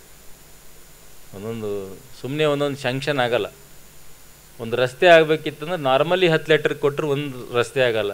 ಯಾವಾಗ ಬೀದಿ ಇಳಿದು ರಸ್ತೆ ತಡೆ ಮಾಡ್ತಾರ ಅವಾಗ 10 ದಿನದಲ್ಲಿ ರಸ್ತೆ ಕಾಮಗಾರಿ ಸ್ಟಾರ್ಟ್ ಆಗ್ತದೆ. ಆವಾಗ ಈಗ ಮೆಡಿಕಲ್ ಕಾಲೇಜ್ ಗೌರ್ಮೆಂಟ್ ನಾವು ಕೇಳ್ತಾ ಇದ್ದೀವಿ, ನೀವೂ ಕೇಳ್ತಾ ಇದ್ದೀರಿ. ಯಾದಗಿರಿ ಸಲ ಭಾಳಷ್ಟು ನಾನು ಪೇಪರ್ದಲ್ಲಿ ಓದೀನಿ, ಬಟ್ ಇನ್ನೂ ತನಕ ಕೊಡ್ತಾ ಇಲ್ಲ. ನಾವು ಸಾಕಷ್ಟು ಮಾತಾಡಿದ್ದೆವು, ಅಲ್ಲಿನ ಶಾಸಕರು ಮಾತಾಡಿದ್ದಾರೆ. ಅದಕ್ಕೆ ಹೋರಾಟ ಮಾಡಬೇಕು. ಅಧ್ಯಕ್ಷ ನಿಮ್ಮ ಯೂನಿಯನ್ ಕರೀರಿ, ನಾವು ಬರ್ತೇವೆ. ಡಾಕ್ಟರ್ ಮಂಜುನಾಥ್ ಜಿ ಅವರು ಕೂಡ ಬರ್ತಾರೆ. ಅಲ್ಟಿಮೇಟ್ಲಿ ಎಲ್ಲರೂ ನಮ್ಮೆಲ್ಲ ಫೆಲೋ ಹೋಮಿಯೋಪತಿಗೆ ಒಳ್ಳೇದಾಗಂಗೆ ನಾವೆಲ್ಲ ಕಾರ್ಯರೂಪ ತರೋಣ. ನಾವೆಲ್ಲರೂ ಒಂದಾಗಿ ಒಗ್ಗಟ್ಟಾಗಿ ಒಳ್ಳೆ ದೇಶ ರಾಷ್ಟ್ರ ನಿರ್ಮಾಣ ಮಾಡೋಣ ಅಂತ ಹೇಳ್ತಾ. ಯಾಕಂದರೆ 2047 ಮೋದಿಜಿಯವ್ರು ಹೇಳ್ತಾರೆ, India will become A super power. ಯಾವಾಗ ಆಗ್ತದೆ? ನೀವೆಲ್ಲರೂ ದೇಶಕ್ಕೆ ಅಸೆಟ್ ಆಗ್ಬೇಕು. ನೇಷನ್ ಫಸ್ಟ್ ಅಂತ ನಮ್ಮ ಧ್ಯೇಯ ಉದ್ದೇಶ ಇರಬೇಕು, ಸೆಲ್ಫ್ ಲಾಸ್ಟ್. ಯಾಕೆ ದೇಶ ಇದ್ದರೆ ನಾವೆಲ್ಲರೂ ಇದ್ದೇವೆ, ಅದರ್ವೈಸ್ ವಿ ಆರ್ ನಥಿಂಗ್. ಅದಕ್ಕೆ ದೇಶ ಮೊದಲು ಎಂಬ ಪ್ರವೃತ್ತಿ ನಾವೆಲ್ಲರೂ ಬೆಳೆಸ್ಕೋಬೇಕು. ಅದಕ್ಕೆ ನಮ್ಮ ದೇಶ ಈಗ 5ನೇ ಸ್ಥಾನದಲ್ಲಿದೆ ಎಕಾನಮಿಕಲ್ಲಿ. ಮುಂದೆ 3ನೇ ಸ್ಥಾನ ಹೋಗ್ಬೇಕು, 1ನೇ ಸ್ಥಾನಕ್ಕೆ ಹೋಗ್ಬೇಕಾದ್ರೆ ನಾವೆಲ್ಲರೂ ಭಾಳಷ್ಟು ಪ್ರಯತ್ನ ಮತ್ತು ಮೈನೇತಿ ಅಂದರೆ ನಮ್ಮ ಬೀದರ್ ಭಾಷೆನೂ ಕನ್ನಡ ಉರ್ದು ಮಿಕ್ಸ್ ಇದೆ. ಕಡೆ ನಿಜಾಮ್ ಇದ್ರಲ್ಲ ಕಡೆ, ಅದಕ್ಕೆ ಸ್ವಲ್ಪ ಮಿಕ್ಸ್ ಇರುತ್ತೆ. ಮೈನೇತಿ ಮಾಡಬೇಕಾಗ್ತದೆ. ಅವಾಗೇ ನಾವು ಒಳ್ಳೆಯ ದೇಶ, ಒಳ್ಳೆಯ ರಾಷ್ಟ್ರ, ಒಳ್ಳೆಯ ರಾಜ್ಯ ಕಟ್ಬೋದು. ತಾವೆಲ್ಲರೂ ಪ್ರಾಮಾಣಿಕವಾಗಿ ಓದಿ ಆದಷ್ಟು ಅಲೋಪತಿಕ್ ಪ್ರಾಕ್ಟೀಸ್ ಕೆಲವರು ಮಾಡ್ತಾರೆ, ಇಲ್ಲಂತಿಲ್ಲ. ಎಲ್ಲರೂ ಮ್ಯಾಕ್ಸಿಮಮ್ ಮಾಡ್ತಾರೆ. ಈಗ ಹೋಮಿಯೋಪತಿಕ್ ಡಿಮ್ಯಾಂಡ್ ಬಂದಿದೆ ಸಾಕಷ್ಟು. ಬೆಂಗಳೂರಲ್ಲಿ ಪೇಯಿಂಗ್ ಕೆಪಾಸಿಟಿ ಜನರ ಹತ್ರ ಭಾಳ ಆಗಿದೆ. 1000 ರೂಪೀಸ್ ಕೊಟ್ಟು ಕನ್ಸಲ್ಟಿಂಗ್ ಫೀಸ್ ತೊಗೋತಾರೆ, 2000 ಕೊಡ್ತಾರೆ. ನಮ್ಮ ಮೆಡಿಸಿನ್ ರೇಟ್ ನನ್ನ ಮಗನಿಗೆ ಗೊತ್ತಾಗಲ್ಲ. 4 ಹಾಕಿ ಹಿಂಗೆ ಟಿಂಕ್ಚರ್ ಮಾಡಿಕೊಟ್ಟು 500 ಅಂದ್ರೆ ಕಟ್ನಿಸಿ ತೋತಾರೆ. ಎಷ್ಟದ ಅಂತ ಎಲ್ಲಿ ಕೇಳಿಗೆ ಸಿಗಲ್ಲ ಅವ್ರಿಗೆ. ಗೂಗಲ್ ಹೇಳಿದ್ರು ಹೇಳಲ್ಲ, ಇಂಟರ್ನೆಟ್ ಹೇಳಿದ್ರು ಹೋಗಲ್ಲ. ನಮ್ಮ ಮೆಡಿಸಿನ್ ಅದು ಖಾಸಿ ಆಯ್ತದ, ರೇಟ್ ಹಂಗೆ ಗೊತ್ತಾಗಲ್ಲ. ಐ ಆಮ್ ರೈಟಾ? ಅದಕ್ಕೆ ಒಳ್ಳೆ ಪೇಯಿಂಗ್ ಕೆಪಾಸಿಟಿ ಇದೆ, ನಾವು ಒಳ್ಳೆ ಮನ್ಸ್ಲಿಂದ ನಾವು ಟ್ರೀಟ್ಮೆಂಟ್, ಪೇಷಂಟ್ ಸಿಮ್ಟಮ್ಸ್ ಮೇಲೆ ನಾವು ಟ್ರೀಟ್ಮೆಂಟ್ ಕೊಡ್ತೀವಿ, ಡಿಸೀಸ್ ಮೇಲೆ ನಾವು ಕೊಡಲ್ಲ ಹೋಮಿಯೋಪತಿ. ಅದಕ್ಕೆ ಸಿಮ್ಟಮ್ ಮೇಲೆ ಕರೆಕ್ಟಾಗಿ ಹಿಟ್ ಮಾಡಿದೆ ಒಂದು 100% ಹಿಟ್ ಆಗ್ತದೆ. ಕ್ರಾನಿಕ್ ಡಿಸೀಸ್ ನೀವೆಲ್ಲ ಡೈಲಿ ಪ್ರಾಕ್ಟೀಸ್ ಮಾಡ್ತೀರಿ, ನಾವು ಪ್ರಾಕ್ಟೀಸ್ ಬಿಟ್ಟು 20 ವರ್ಷ ಆಯ್ತು. ಅಂದ್ರೂ ಕೆಲವು ಮೆಡಿಸಿನ್ಸ್ ಭಾಳ ನೆನ್ಪು ಬರ್ತಾವೆ. ಒಂದು ನೆನ್ಪು ಬರೋದು ಕಾರ್ಬೋವೇಜ್, ಅದು ಲೈಫ್ ಸೇವಿಂಗ್ ಡ್ರಗ್ ಅಂತ ಹೇಳ್ತೀವಿ ನಾವು ಓದೋತ್ತಿಗೆ. ಅದು ಎಲಿಯಮ್ ಶೇಪ್ ಅಕೋನೈಟ್ ಅಕ್ಯೂಟ್ ಸಿಮ್ಟಮಲ್ಲಿ ಅಕೋನೈಟ್ ವರ್ಕ್ ಮಾಡ್ತದ ಅಂತ ಹೇಳ್ತೀರಿ. ಅವಾಗ ನಾವು ಮನೆಗೆ ಇಕ್ಕಿ 4-5 ಯಾವಾಗ ಬೇಕು ಅವಾಗ, ಯಾಕಂದ್ರೆ ಎಷ್ಟು ಹಾಕೊಂಡ್ರೆ ರಿಯಾಕ್ಷನ್ ಆಗಲ್ಲ ನಂಬಲ್ಲಿ ನಮ್ಮ ಮೆಡಿಸಿನ್, ಅದೊಂದು ಪಕ್ಕಾ ಗ್ಯಾರಂಟಿ. ಬೇರೆ ಎಲ್ಲರೂ ಜನ ಅಂತಾರಿಲ್ಲ ಹೋಮಿಯೋಪತಿಗೆ ರಿಯಾಕ್ಷನ್ ಆಗಲ್ಲ ಅಂತ. ಅದಕ್ಕೆ ಒಳ್ಳೆ ಟ್ರೀಟ್ಮೆಂಟ್ ಕೊಡ್ರಿ. ನನ್ನನ್ನು ಕರೆದು ಮಾತಾಡ್ಲಿಕ್ಕೆ ಅನುವು ಮಾಡಿಕೊಟ್ಟಂಥ ಈ ಅಸೋಸಿಯೇಷನ್ನ ಅಧ್ಯಕ್ಷರು, ಪದಾಧಿಕಾರಿಗಳಿಗೆ, ನನ್ನ ನೆಚ್ಚಿನ ಭವಿಷ್ಯದ ವಿದ್ಯಾರ್ಥಿನಿಯರಿಗೆ ಅಭಿನಂದನೆ ಸಲ್ಲಿಸ್ತೀನಿ. ಮತ್ತು ನನ್ನ ಸೌಭಾಗ್ಯ ಇವತ್ತು ಡಾಕ್ಟರ್ ಮಂಜುನಾಥ್ ಅವ್ರ ಜೊತೆ ವೇದಿಕೆ ಹಂಚ್ಕೊಳ್ಳಿ ನನ್ನ ಪೂರ್ವಜನ ಪುಣ್ಯ ಅಂತ ಅನ್ನಿಸ್ತೀನಿ. ತಮ್ಮೆಲ್ಲರಿಗೂ ಒಳ್ಳೆಯದಾಗಲಿ. ಏನರೇ ತೊಂದರೆ ದಯವಿಟ್ಟು ನೇರವಾಗಿ ನನ್ನನ್ನು ಮಾತಾಡಿ, ಯಾವುದಿದ್ದರೂ ಕೂಡ ನನ್ನ ಕೈಲಾದಷ್ಟು ತಮ್ಮ ಕಷ್ಟಗಳನ್ನು ದೂರ ಮಾಡೋಂಥ ಪ್ರಯತ್ನ ಪ್ರಾಮಾಣಿಕ ಮಾಡ್ತೀನಿ ಅಂತೇಳಿ ನಂದು 2 ಮಾತಿಗೆ ವಿರಾಮ ಮಾಡ್ತೀನಿ. ಜೈ ಹಿಂದ್, ಜೈ ಕರ್ನಾಟಕ. ತುಂಬ ಹೃದಯದ ಧನ್ಯವಾದಗಳು sir. I hope and we hope that you get more power to do the better work in the field, whatever you have chosen for. Once again, thank you, sir.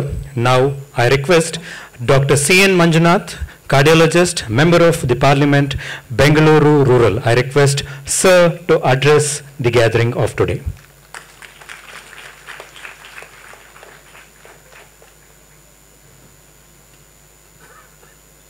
ಶುಭಾಶಯಗಳು. ಇವತ್ತು ಕರ್ನಾಟಕ ಹೋಮಿಯೋಪತಿ ಮೆಡಿಕಲ್ ಅಸೋಸಿಯೇಷನ್ ಆಶ್ರಯದಲ್ಲಿ ನಡೀತಿರತಕ್ಕಂಥ ಇವತ್ತು ವಿಶ್ವ homeopathic ಈ ಕಾರ್ಯಕ್ರಮಕ್ಕೆ ನನ್ನನ್ನು ಆಹ್ವಾನಿಸಿ ಮತ್ತು ಸನ್ಮಾನಿಸಿದ್ದಕ್ಕೆ ನನ್ನ ಹೃದಯ ಸ್ಪರ್ಶಿ ಧನ್ಯವಾದಗಳು ಮತ್ತು ನಮಸ್ಕಾರಗಳು. ವೇದಿಕೆಯ ಮೇಲೆ ಇರತಕ್ಕಂಥ ಆತ್ಮೀಯರಾದಂಥ, ಈಗ ತಾನೇ ನಮ್ಮೆಲ್ಲರನ್ನು ಉದ್ದೇಶಿಸಿ ಮಾತನಾಡಿದ ಸ್ವತಃ ಹೋಮಿಯೋಪತಿ ವೈದ್ಯರಾದಂಥ ಶಾಸಕರಾದಂಥ ಡಾಕ್ಟರ್ ಶೈಲೇಂದ್ರ ಬೆಲ್ದಾಲೆಯವರೇ, ಮತ್ತು ಈ ಕರ್ನಾಟಕ ಹೋಮಿಯೋಪತಿಕ್ ಮೆಡಿಕಲ್ ಅಸೋಸಿಯೇಷನ್ ಅಧ್ಯಕ್ಷರಾದಂಥ ವೀರಬ್ರಹ್ಮಚಾರಿಯವರೇ, ಡಾಕ್ಟರ್ ರಾಜೇಶ್ ಅವರೇ, ಡಾಕ್ಟರ್ ಜಯಂತ್ ಅವರೇ, ಡಾಕ್ಟರ್ ನಿರಂಜನ್ ಅವರೇ, ಮತ್ತು ಡಾಕ್ಟರ್ ಸತ್ಯವತಿ ಸವಿತಾ ಅವರೇ, ಮತ್ತು ಇಲ್ಲಿ ನೆರೆದಿರ್ತಕ್ಕಂಥ ಎಲ್ಲ ಹೋಮಿಯೋಪತಿಕ್ ವೈದ್ಯರುಗಳೇ, ಪ್ರಾಧ್ಯಾಪಕರುಗಳೇ, ಮತ್ತು ಪ್ರಿನ್ಸಿಪಾಲ್ಗಳೇ, ಮತ್ತು ಎಲ್ಲ ವೈದ್ಯಕೀಯ ವಿದ್ಯಾರ್ಥಿಗಳೇ. First of all, I am very thankful to Karnataka Homeopathic Association for this invitation to be amongst you, and particularly this particular seminar is designed and arranged to commemorate and to pay respect to the father of homeopathy, that is Dr. Samuel Hahnemann from Germany. In fact, if you look at the whole history of medical science, whether it is allopathy, whether it is homeopathy, whether it is naturopathy and any other disciplines, in 70s and 80s, all discoveries started in Europe. Whether it's Germany or whether it is France, whether it is England, all discoveries across all disciplines, all started in Europe. So in fact, all these discoveries has happened. Some of these discoveries happened accidentally, and some of them happened because of with specific intention. For example, of course, I don't want to really talk much about homeopathy because you are all experts, and we are here. Of course, we have many undergraduate, postgraduate students, and whether it is homeopathy, whether it is allopathy, whether it is naturopathy, you should have sympathy for the patients. That is very, very important. You should have sympathy for the patients. So our treatment need to be patient-centric, and because today we are in an era of technological explosions. We are in an era of digitalization. we are in era of urbanization. So still, of course, I consider all these disciplines are complementary to each other but not competitive to each other. They are complementary to each other because each one of them have their own place in our medical practice. So if you look at the scenario in India, at this point of time, we have about 16 lakh allopathic doctors at this point of time and about 5 lakh Ayush doctors. So if the same trend continues, today we have 720 medical colleges, 1,18,000 MBBS seats and about 75,000 postgraduate seats. Certainly, so we are close to saturation by 2030. By 2030, we are reaching a saturation as far as doctors, are required across all disciplines. But unfortunately, why I am cautioning that, so from 2030 onwards, it is going to be a hectic competition, whether it is allopathy, whether it is naturopathy, whether it is homeopathy. So in every discipline, there will be certainly there will be a more competition. So I think today we are only talking about numbers. What is most important is quality of the products coming out of medical colleges, homeopathic medical colleges, naturopathy or even allopathic medical colleges. I think unfortunately in the last 10-15 years, the teaching has taken a back seat. So I think we are looking at, of course, investigations, we are looking at various, so I think we are not spending time with the people, we are not spending time with the patients. The younger generation of doctors across all disciplines, they are not spending time with the patients. That is the reason 3 T's are important. That is talk, touch and treat. These 3, if you follow this formula, talk, touch and treat, then the 4th T gets added called trust. So whether it is allopathy or whether it is whatever homeopathy, you need to spend some time with the patients. Many a time, if you listen to, that is the very objective of homeopathy, because it is the medicines is sourced from the natural sources, maybe a plant or maybe an animal or maybe a mineral. So you are sourcing, ಅದಕ್ಕೆ ಹೇಳ್ತಾ ಇದ್ರು ಮನೆಯ ಔಷಧ, ಮನೆಯೇ ಔಷಧಾಲಯ and ಮನೆ ಔಷಧ, ಮನೆಯಲ್ಲೇ ಔಷಧ ಅಂತ ಯಾರು formulations or whatever it is. So why I am telling this, many a time listening to patients, allowing them to give some time, 70% of the time, if you listen to patient symptoms, virtually they are giving you the diagnosis, 70%. In fact, there are some studies done. If you spend meticulously, listen to patient what they are telling, and you can make, it's almost like a poor man's CT scan. It can be a poor man's angiogram. It can be a poor man's MRI. So we need, and history is very important. The art of examination, art of taking history is still relevant in this 2025, despite we are talking about artificial intelligence today, we are talking about machine learning, okay, all those things, but still your brain has to be a supercomputer. Your brain has to be a supercomputer. And yes, today quality of medical education is coming down because clinical teaching, hands-on experience is coming down. So those are some of the important things. That is the reason there's a very popular saying even in allopathy, decision making is more important than incisions. Decision making is more important than interventions. And finally, treatment should not be more harmful than the disease. Treatment should not be more harmful than the disease. Many a time, I think if you are not making a proper diagnosis, and because what is happening, so today there is commercialization of all sectors. Even medical field is no exception. So you take education, you take healthcare services. You take any field, you name a field, it is getting commercialized.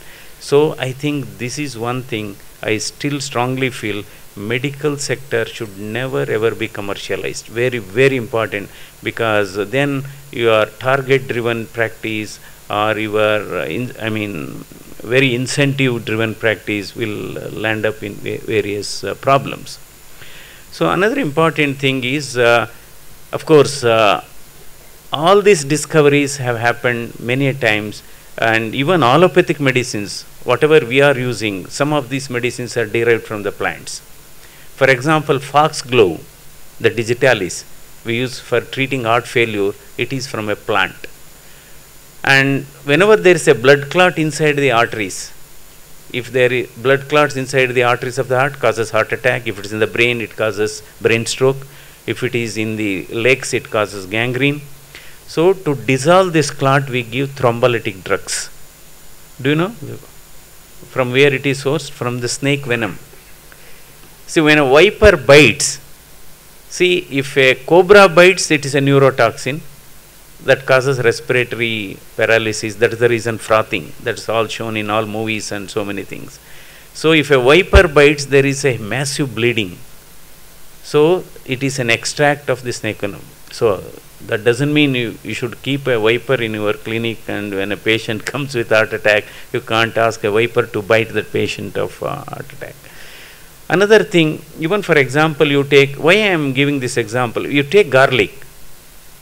Garlic has got angiotensin converting enzyme inhibition.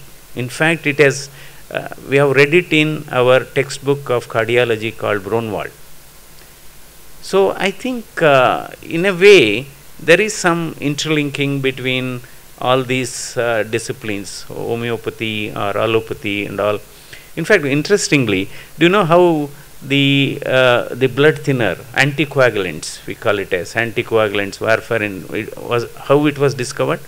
See, in Wisconsin University in United States, they have got a very big university campus, and the cattle were growing, grazing.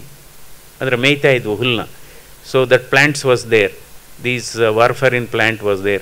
So they were all dying because of massive bleeding everywhere, bleeding from the nose, and they did post-mortem, and there was bleeding within the internal organs. Then they extracted the drug from that particular plant, then it became warfarin. It is called WARF, Wisconsin Alumni Research Foundation. So I think so many medicines, whatever we use, of course it is processed, purified, but most important is we need to follow what is called evidence-based practice. We have evidences. It could be a documentary evidences. It could be you have to do some clinical research, clinical trials on some patients, and that is best. You have to follow an evidence-based practice, whatever it is, whether it is allopathy, whether it is Ayush, or your own field, homeopathy. I think this is where these things are important. And today, what is happening, 60% of deaths in India, 60% of deaths in India is due to lifestyle-driven diseases. So I think lifestyle has changed significantly. Our food habits have changed, food products have changed, and our atmosphere has changed. And people say, yes, the life has not changed, but certainly the time has not changed. Certainly life has changed, and the way we are looking, because today we are too much of expectations, and people are extremely over ambitious and too much of expectation. Food habits have changed, food products have changed. 60% of deaths in India today is due to lifestyle diseases. So I think 5 to 6 important lifestyle diseases. One is heart attack and cardiovascular disease. Second is diabetes. Third is high blood pressure. Fourth is cancer. Fifth is stroke. Sixth, we have added the latest, that is screen addiction and loneliness. I think today loneliness and screen addiction is a mental disease, and it is happening. Today we have become slaves of screen, that means mobile. I think two worst discoveries of mankind. One is your money and second is mobile phones. Those are the two worst discoveries of you can say man-made disasters. So why this is happening? See, I think all these things are premature in India. Whether it is earlier, children used to bring parents for all the treatment of all this disease. Today, parents are bringing their children in the age group of 20 to 45 for treatment of heart attack, high blood pressure, diabetes and cancer. How many? We have done a study, 35% who suffer heart attack in India is below 40 years of age. We have seen even many bridegrooms coming from the marriage halls, arranged marriage. There was no problem. Arranged marriage. So today, ಅದಕ್ಕೆ ಹೇಳ್ತೀವಿ ಇವತ್ತು ಮಧುಮಕ್ಕಳಲ್ಲಿ ಮಧುಮೇಹ, ಮಧುಮಕ್ಕಳಲ್ಲಿ ಹೃದಯಾಘಾತ, ಆ ಸ್ಟೇಜಲ್ಲಿ ನಾವು ಇದ್ದೇವೆ. ಅದರಿಂದ ಸೊ ಇವತ್ತು ಕಾಲ ಬದಲಾಗಿದೆ ಅಂತ ಹೇಳ್ತೀವಿ ನಾವು. ಕಾಲ ಎಲ್ಲಿ ಬದಲಾಗಿದೆ? ಕಾಲ ಬದಲಾಗಿಲ್ಲ. ಸೂರ್ಯ ಅಲ್ಲೇ ಇದ್ದಾನೆ, ಚಂದ್ರ ಅಲ್ಲೇ ಇದ್ದಾನೆ, ಬೇವಿನ ಕಹಿ ಹಾಗೇ ಇದೆ, ಮಾವಿನ ಸಿಹಿ ಹಾಗೇ ಇದೆ. ಇವತ್ತು ಬದಲಾವಣೆ ಆಗಿರೋದು ಜನ ಬದಲಾವಣೆ ಆಗಿದ್ದಾರೆ, ಜನರ ಮನಸ್ಥಿತಿ ಬದಲಾವಣೆ ಆಗಿದೆ. ಇವತ್ತೇನಾಗಿದೆ, ನಾವು ಮನೆ ಕಟ್ಟಬೇಕಾದ್ರೆ ವಾಸ್ತು ಅಂತ ಹೇಳ್ತೀವಿ. ಇವತ್ತು ಮನೆಯ ವಾಸ್ತುಗಿಂತ ಮನಸ್ಸಿನ ವಾಸ್ತು ಬಹಳ ಮುಖ್ಯ. ಮನಸ್ಸಿನ ವಾಸ್ತು ಚೆನ್ನಾಗಿದ್ರೆ ಮನೆಯ ವಾಸ್ತು ಚೆನ್ನಾಗೇ ಇರುತ್ತೆ. ಈಗ ನೋಡ್ಬೋದು ನೀವು, ಸುಮಾರು 4-5 ಜನ ವಾಸ್ತು ತಜ್ಞರನ್ನು ನೀವು ಕೇಳ್ತಾ ಹೋದರೆ ಕೊನೆಗೆ ಅದು ಮನೆಯೇ ಇರೋದಿಲ್ಲ. ಆ ಕಡೆ ಹೊಡೀರಿ ಅಂತಾರೆ, ಈ ಕಡೆ ಹೊಡೀರಿ ಅಂತಾರೆ, ಕೊನೆಗೆ ಮನೆಯೇ ಇರೋದಿಲ್ಲ. ಅದಕ್ಕೋಸ್ಕರ ಮನಸ್ಸಿನ ವಾಸ್ತು ಚೆನ್ನಾಗಿದ್ದರೆ ಮನುಷ್ಯನ ವಾಸ್ತು ಚೆನ್ನಾಗಿರುತ್ತೆ, ಅವನ ಆರೋಗ್ಯದ ವಾಸ್ತು ಕೂಡ ಚೆನ್ನಾಗಿರುತ್ತೆ. ಇದು ಬಹಳ ಮುಖ್ಯವಾದದ್ದು. ಹಾಗೆಯೇ ಇವತ್ತು ಈ ಲೈಫ್ ಸ್ಟೈಲ್ ಡಿಸೀಸ್ ಬಗ್ಗೆ ನಾನು ಹೇಳ್ತೀನಿ. ಇವತ್ತು ಸಕ್ಕರೆ ಕಾಯಿಲೆ ಭಾರತ ದೇಶದಲ್ಲಿ 14% ಜನರಿಗೆ ಇವತ್ತು ಸಕ್ಕರೆ ಕಾಯಿಲೆ ಇದೆ. ಇನ್ನು 15% ಜನರು ಸಕ್ಕರೆ ಕಾಯಿಲೆ ಬಾಗಿಲಲ್ಲಿ ಬಂದು ನಿಂತಿದ್ದಾರೆ. ಪ್ರೀ ಡಯಾಬಿಟೀಸ್, ಅದು ಫುಲ್ ಬ್ಲೌನ್ ಡಯಾಬಿಟೀಸ್ ಆಗಲಿ ಅಥವಾ ಪ್ರೀ ಡಯಾಬಿಟೀಸ್ ಆಗಲಿ ರಿಸ್ಕ್ ಸೇಮ್. ಕೆಲವರು ಇಲ್ಲ ನಾನು ಬಾರ್ಡರ್ ಲೈನ್ ಡಯಾಬಿಟೀಸ್ ಪರವಾಗಿಲ್ಲ ಅನ್ನಂಗಿಲ್ಲ.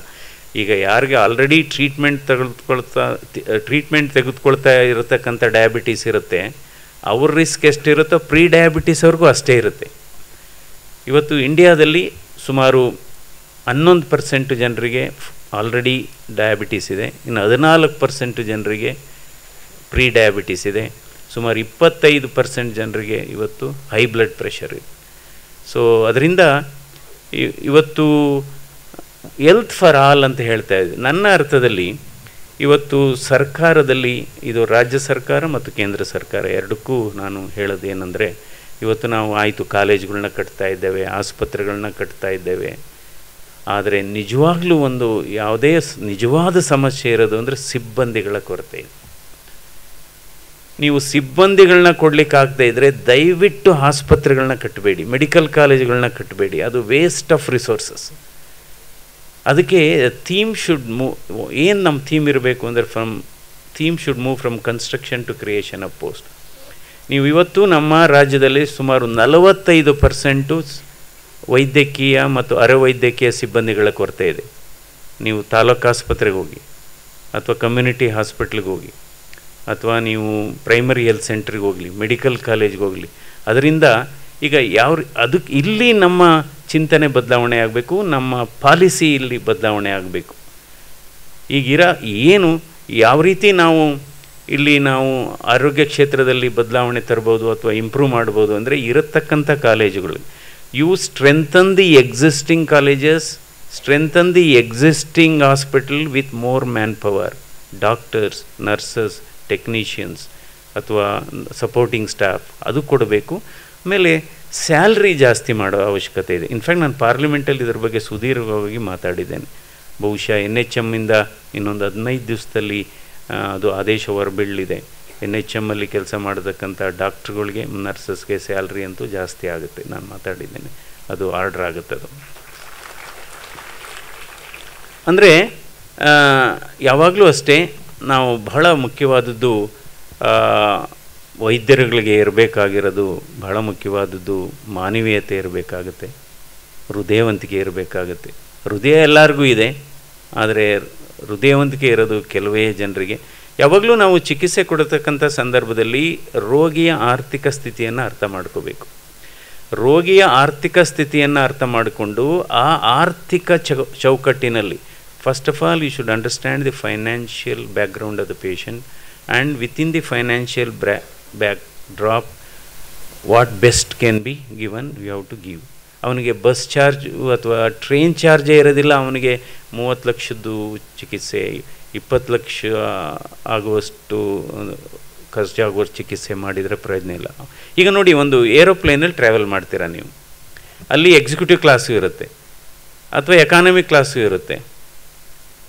ಆಕ್ಸಿಡೆಂಟ್ ಆದರೆ, ಏರ್ ಕ್ರ್ಯಾಶ್ ಆದರೆ, ನೀವು ಎಕ್ಸಿಕ್ಯೂಟಿವ್ ಕ್ಲಾಸ್ ಆದರೂ ಅಷ್ಟೇ, ನೀವು ಎಕಾನಮಿ ಕ್ಲಾಸ್ ಆದರೂ ಈ ಎರಡರಲ್ಲೂ ಇದ್ದರೂ ಹೋಗದೆ ನೀವು.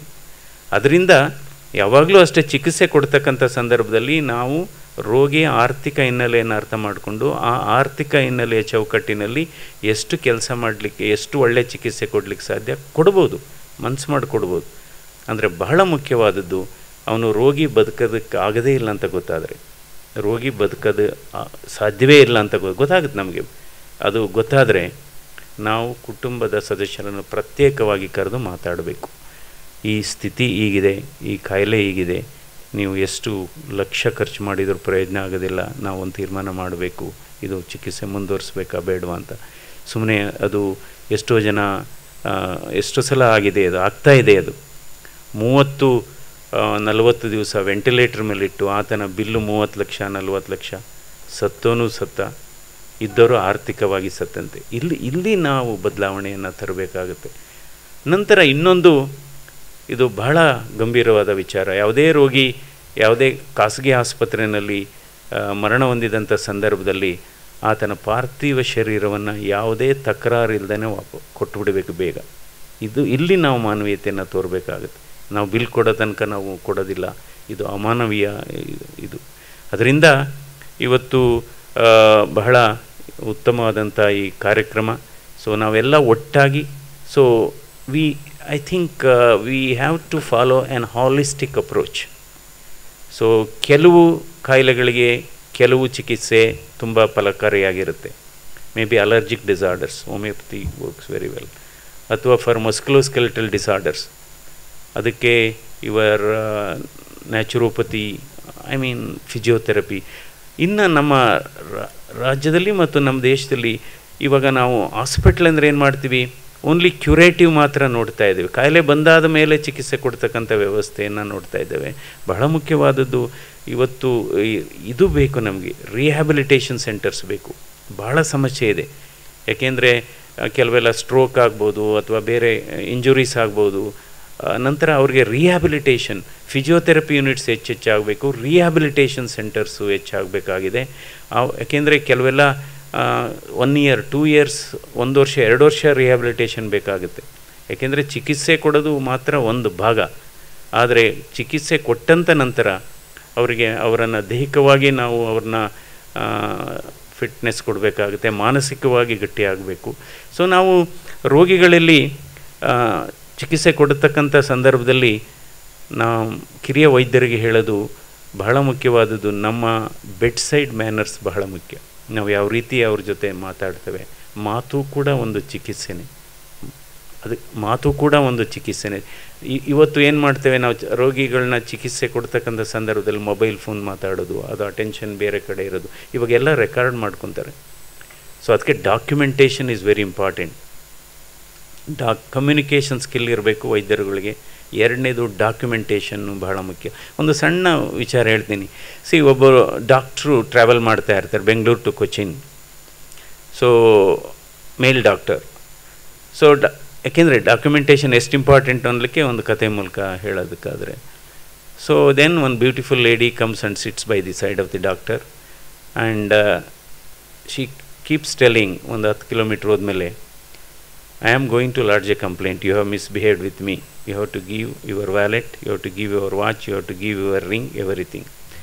So he writes on a piece of paper, I am deaf and dumb, I don't know anything. You write whatever you want, you are telling, you write on a piece of paper.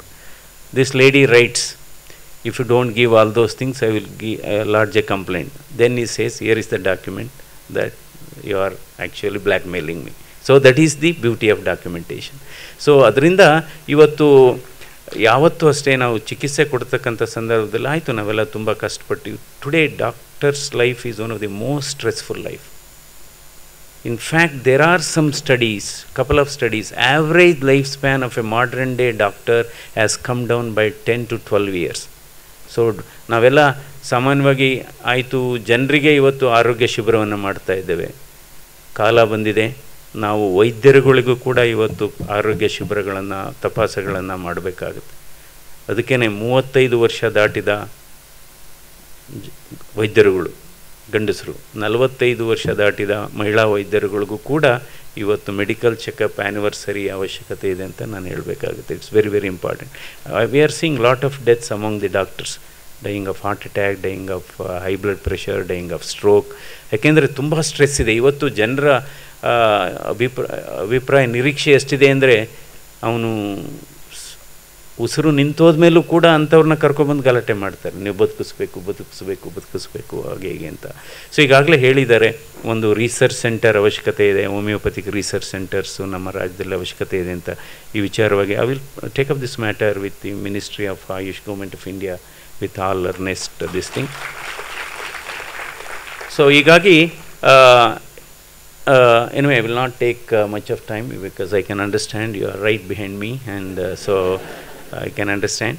So ಅದಕ್ಕೆ ಔಷಧ ಅಲ್ಲದ ಔಷಧಿಗಳು ಕೂಡ ಈ ಪ್ರಪಂಚದಲ್ಲಿದೆ. ಔಷಧ ಅಲ್ಲದ ಔಷಧಿಗಳು, I will just go through list. 10ರಿಂದ 12 ಔಷಧ ಅಲ್ಲದ ಔಷಧಿಗಳಿದೆ. ಯಾವುದು ಔಷಧ ಅಲ್ಲದ ಔಷಧಿಗಳು ಅದನ್ನು ಕೂಡ ನಾವು ಪ್ರಾಕ್ಟೀಸ್ ಮಾಡಬೇಕಾಗುತ್ತೆ. ಒಂದು ಬಿಸಿಲಿಗೆ ನಾವು ಎಕ್ಸ್ಪೋಸ್ ಆಗಬೇಕು, ಒಂದನೇದು. ಎರಡನೇದು ವ್ಯಾಯಾಮ. ಮೂರನೇದು ಮಧ್ಯ ಉಪವಾಸ ಮಾಡುವಂಥದ್ದು. 4ನೇದು ಬೇಕಾದಂಥ ಸಂದರ್ಭದಲ್ಲಿ ವಿಶ್ರಾಂತಿ ತೆಗೆದುಕೊಳ್ಳೋದು. 5ನೇದು ನಿದ್ರೆ ಮಾಡುವಂಥದ್ದು. 6ನೇದು ಮೆಡಿಟೇಷನ್ನು. 7ನೇದು ಯೋಗ. 8ನೇದು ಸ್ಮೈಲ್, ನಗು. 9ನೇದು ಗೆಳೆಯರ ಬಳಗವನ್ನು ಕಟ್ಟುವಂಥದ್ದು. 10ನೇದು ಬೇರೆಯವರ ಜೊತೆ ಮಾತನಾಡುವುದು, ಬೇರೊಬ್ಬರ ಬಗ್ಗೆ ಮಾತನಾಡದೇ ಇರುವುದು. ಬೇರೆಯವರ ಜೊತೆ ಮಾತನಾಡಬೇಕು, ಬೇರೊಬ್ಬರ ಬಗ್ಗೆ ಮಾತನಾಡಬಾರದು. 10ನೇದು. ನಂತರ ಕೃತಜ್ಞತೆ, ಯಾರಾದರೂ ಸಹಾಯ ಮಾಡಿದರೆ ಅವರ ನೆನೆಯುವಂಥದ್ದು. ಮತ್ತು ಸಂತೋಷ ಮತ್ತು ಸಂತೃಪ್ತಿ, ಇವು ಕೂಡ ಔಷಧ ಅಲ್ಲದ ಔಷಧಿ. ಈಗೇನು 1 ಡಜನ್ ಹೇಳಿದೆ ನಾನು, ಇದು ಯಾವುದೇ ಇಂಜೆಕ್ಷನ್ ಬಾಟ್ಲಲ್ಲಿಲ್ಲ, ಯಾವುದೇ ಸಿರಿಂಜಸ್ಸಲ್ಲಿಲ್ಲ, ಅದನ್ನು ಮಾಡಬೇಕು. ನಗು ಒಂದು ವಿಶ್ವ ಭಾಷೆ, ಅದರಲ್ಲೂ ವೈದ್ಯರುಗಳಿಗೆ ಅಥವಾ ಪ್ರತಿಯೊಬ್ಬರಿಗೂ ಕೂಡ ಈ ಒಂದು ನಗು ಅನ್ನೋದಿರಬೇಕು. ನಗು, the smile is the best cosmetic, smile is the best antidepressant, and smile is an universal language. Whether you smile in Bangalore or smile in New York, it conveys the same meaning. ಇತ್ತೀಚೆಗೆ ನಾನು ಕೆಲವು ಮದುವೆಗಳಿಗೆ ಹೋದರೂ ಕೂಡ ರಿಸೆಪ್ಷನಲ್ಲೂ ನಗ್ತಾ ಇರೋದಿಲ್ಲ ಅವರು. ಯಾಕೆಂದರೆ ಮದುವೆಗೆ ಮೊದಲೇ ಮದುವೆ ಆಗಿಬಿಟ್ಟಿರುತ್ತೆ. ಸೊ ಹೀಗಾಗಿ smile, you should inculcate smile. And ವ್ಯಾಯಾಮ ಅನ್ನೋದು ಭಾಳ ಮುಖ್ಯ. ಹೃದಯ ಕೂಡ ಅದೇ ಹೇಳುತ್ತೆ, ನೀನು ನನಗಾಗಿ 1 ತಾಸು ಚಲಿಸು, ನಾನು ನಿನಗಾಗಿ ನಿರಂತರವಾಗಿ ಮಿಡಿಯುತ್ತೇನೆ ಇಂತಿ ಹೃದಯ ಅಂತ. ಅದರಿಂದ ನಡಿಬೇಕು. ಯಾಕೆಂದರೆ ಇವತ್ತು ಈ ಆಧುನಿಕ ಪ್ರಪಂಚದಲ್ಲಿ ಎಲ್ಲ ಒತ್ತಡದಲ್ಲಿ ಕೆಲಸ ಮಾಡ್ತಾ ಇದ್ದೇವೆ. ಒತ್ತಡ ಅನ್ನೋದು ಹೊಸ ತಂಬಾಕು, ಒತ್ತಡ ಅನ್ನೋದು ಒಂದು ಹೊಸ ಒಂದು ರಿಸ್ಕ್ ಫ್ಯಾಕ್ಟರು. ಒತ್ತಡವನ್ನು ಕಡಿಮೆ ಮಾಡ್ಕೋಬೇಕು. ಈ ಕಾಯಿಲೆಗಳು, ಹಲವಾರು ಕಾಯಿಲೆಗಳು ಜಾಸ್ತಿ ಆಗ್ತಿರೋದು ಒತ್ತಡದಿಂದ. Stress is considered to be a new tobacco, stress is considered to be a new smoking ಅಂತ. ಸೊ ಅದಕ್ಕೆ ಯಾವಾಗಲೂ ಅಷ್ಟೇ ದೇಹ ಚಲಿಸಬೇಕು, ಮನಸ್ಸು ಸ್ಥಿರವಾಗಿರಬೇಕು. ಆದರೆ ಇವತ್ತೇನಾಗ್ತಾಯಿದೆ, ನಮ್ಮ ಯುವಕರಿಗೆ ದೇಹ ಚಲಿಸ್ತಾ ಇಲ್ಲ, ಮನಸ್ಸು ಚಲಿಸ್ತಾ ಇದೆ. ಕೊನೆಯದಾಗಿ ನಾವು ಹೃದಯದ ಉತ್ತಮವಾದಂಥ ಆರೋಗ್ಯವನ್ನು ಇಟ್ಕೋಬೇಕಾದ್ರೆ 5 ಅಂಶಗಳನ್ನು ಆದಷ್ಟು ಕಡಿಮೆ ಇಟ್ಕೋಬೇಕಾಗುತ್ತೆ. 1 ಬ್ಲಡ್ ಪ್ರೆಷರು, 2ನೇದು ಬ್ಲಡ್ ಶುಗರು, 3ನೇದು ಬ್ಲಡ್ ಕೊಲೆಸ್ಟ್ರಾಲು, 4ನೇದು ಶರೀರದ ತೂಕ ಮತ್ತು ಸೊಂಟದ ಸುತ್ತಳತೆ, 5ನೇದು ಅತಿ ಆಸೆ. ಸೊ ಇಷ್ಟನ್ನು ಹೇಳಿ ಈ ಕಾರ್ಯಕ್ರಮ ತುಂಬ ಚೆನ್ನಾಗಿ ಮೂಡಿ ಬಂದಿದೆ. ಡೆಫಿನೆಟಾಗಿ ಇವತ್ತು ಹೋಮಿಯೋಪತಿ ಇದು ಸುಮಾರು 270 ವರ್ಷದ ಇತಿಹಾಸ ಇರತಕ್ಕಂಥ ಹೋಮಿಯೋಪತಿ ಇನ್ನೂ ಚೆನ್ನಾಗಿ ಬೆಳೀಲಿ. ಇದರಿಂದ ಜನಸಾಮಾನ್ಯರ ಆರೋಗ್ಯ ಕೂಡ ಚೆನ್ನಾಗಬೇಕು. ನಾವೆಲ್ಲ ಹೇಳ್ತೀವಿ ಹೆಲ್ತ್ ಫಾರ್ ಆಲ್ ಅಂತ ಹೇಳ್ತೀವಿ. ಈಗ ಪ್ರತಿಯೊಬ್ಬರಿಗೂ ಆರೋಗ್ಯ ಸಿಗಬೇಕಾದ್ರೆ ಕೇವಲ ಆಸ್ಪತ್ರೆಗಳಿಂದ ಔಷಧಿಗಳಿಂದ ಮಾತ್ರ ಸಾಧ್ಯ ಇಲ್ಲ. ಉತ್ತಮವಾದಂಥ ಗಾಳಿ, ಉತ್ತಮವಾದಂಥ ಆಹಾರ, ಉತ್ತಮವಾದಂಥ ನೀರು, ಶುದ್ಧ ನೀರು ಸಿಕ್ಕರೆ ಪ್ರತಿಯೊಬ್ಬರಿಗೂ ಒಳ್ಳೆಯದಾಗತ್ತೆ. ಕೊನೆಯದಾಗಿ ನಮ್ಮ ಯಾವ ರೀತಿ ನಾವು ಕೆಲಸ ಮಾಡಬೇಕು, ಯಾವ ರೀತಿ ಚಿಂತನೆ ಇರಬೇಕು ಅಂದರೆ dedication is more important than designation, sincerity is more important than seniority, values are more important than valuables, mindset is more important than marks, efforts are more important than the result, loyalty is more important than the royalty, and finally proper work is more important than the paperwork. Live long, live young. Thank you very much. Please continue the applause as we thank. Greatness always lies in the simplicity. We appreciate, we thank you for the wisdom of words, sir. So again, I have no words in explaining things the way sir has given his thoughts. We once again thank Dr. C.N. Manjunath, sir, for being amongst us on this day.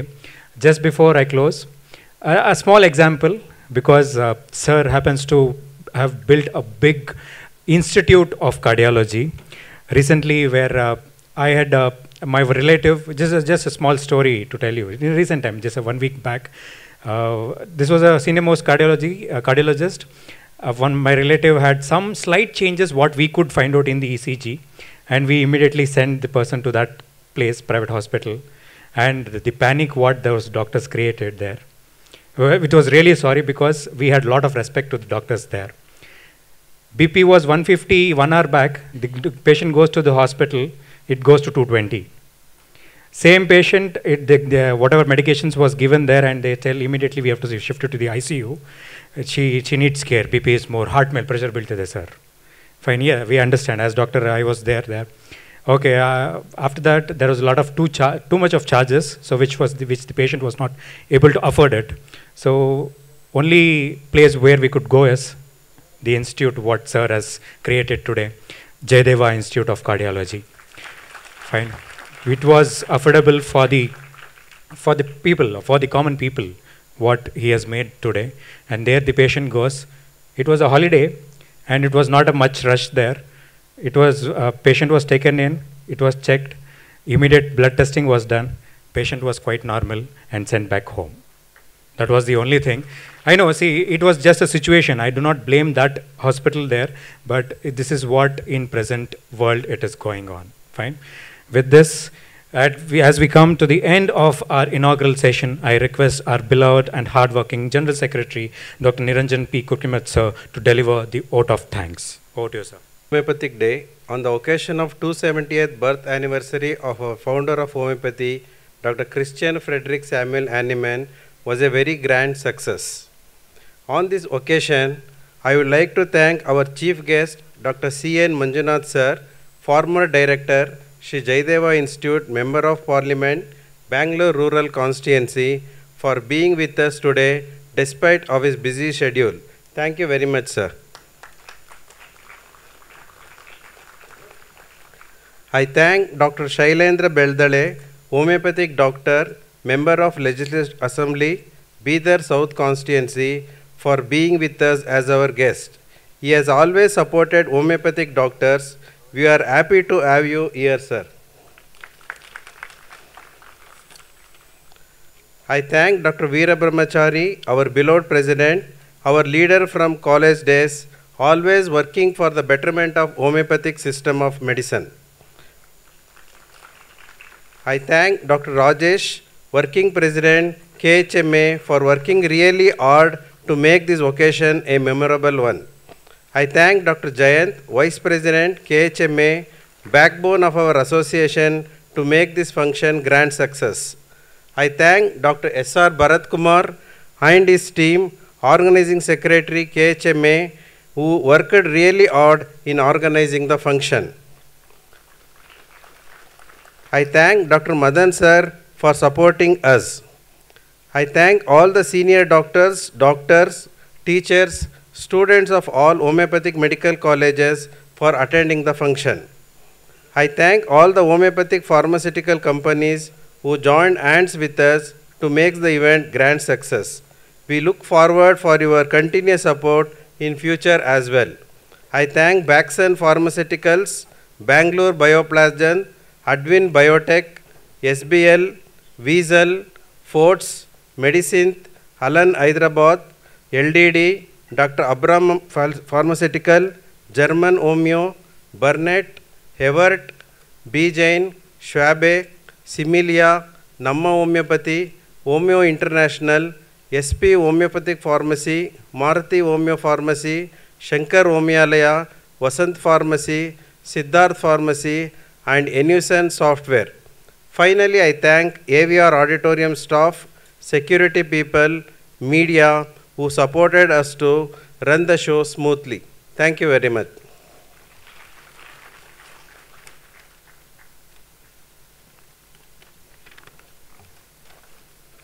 Thank you, sir.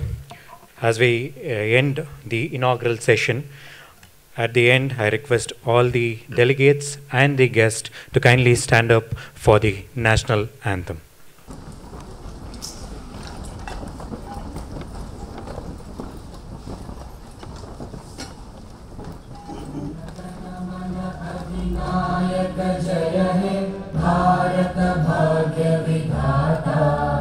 Punjab Sindh Gujarat Maratha Dravida Utkal Banga Vindhya Himachal Yamuna Ganga उच्चल जलधि तरंगा तव शुभ नामे जागे तव शुभ आशीष मागे गाहे तव जय गाथा जन गण मंगलदायक जय हे भारत भाग्य विधाता जय हे जय हे जय हे जय जय जय जय हे Jai. As we conclude the inaugural session, I request the guests for 2 minutes of time so that we take a group photo, just 2 minutes of time. So I request volunteers to kindly coordinate. Volunteers, please come on the stage.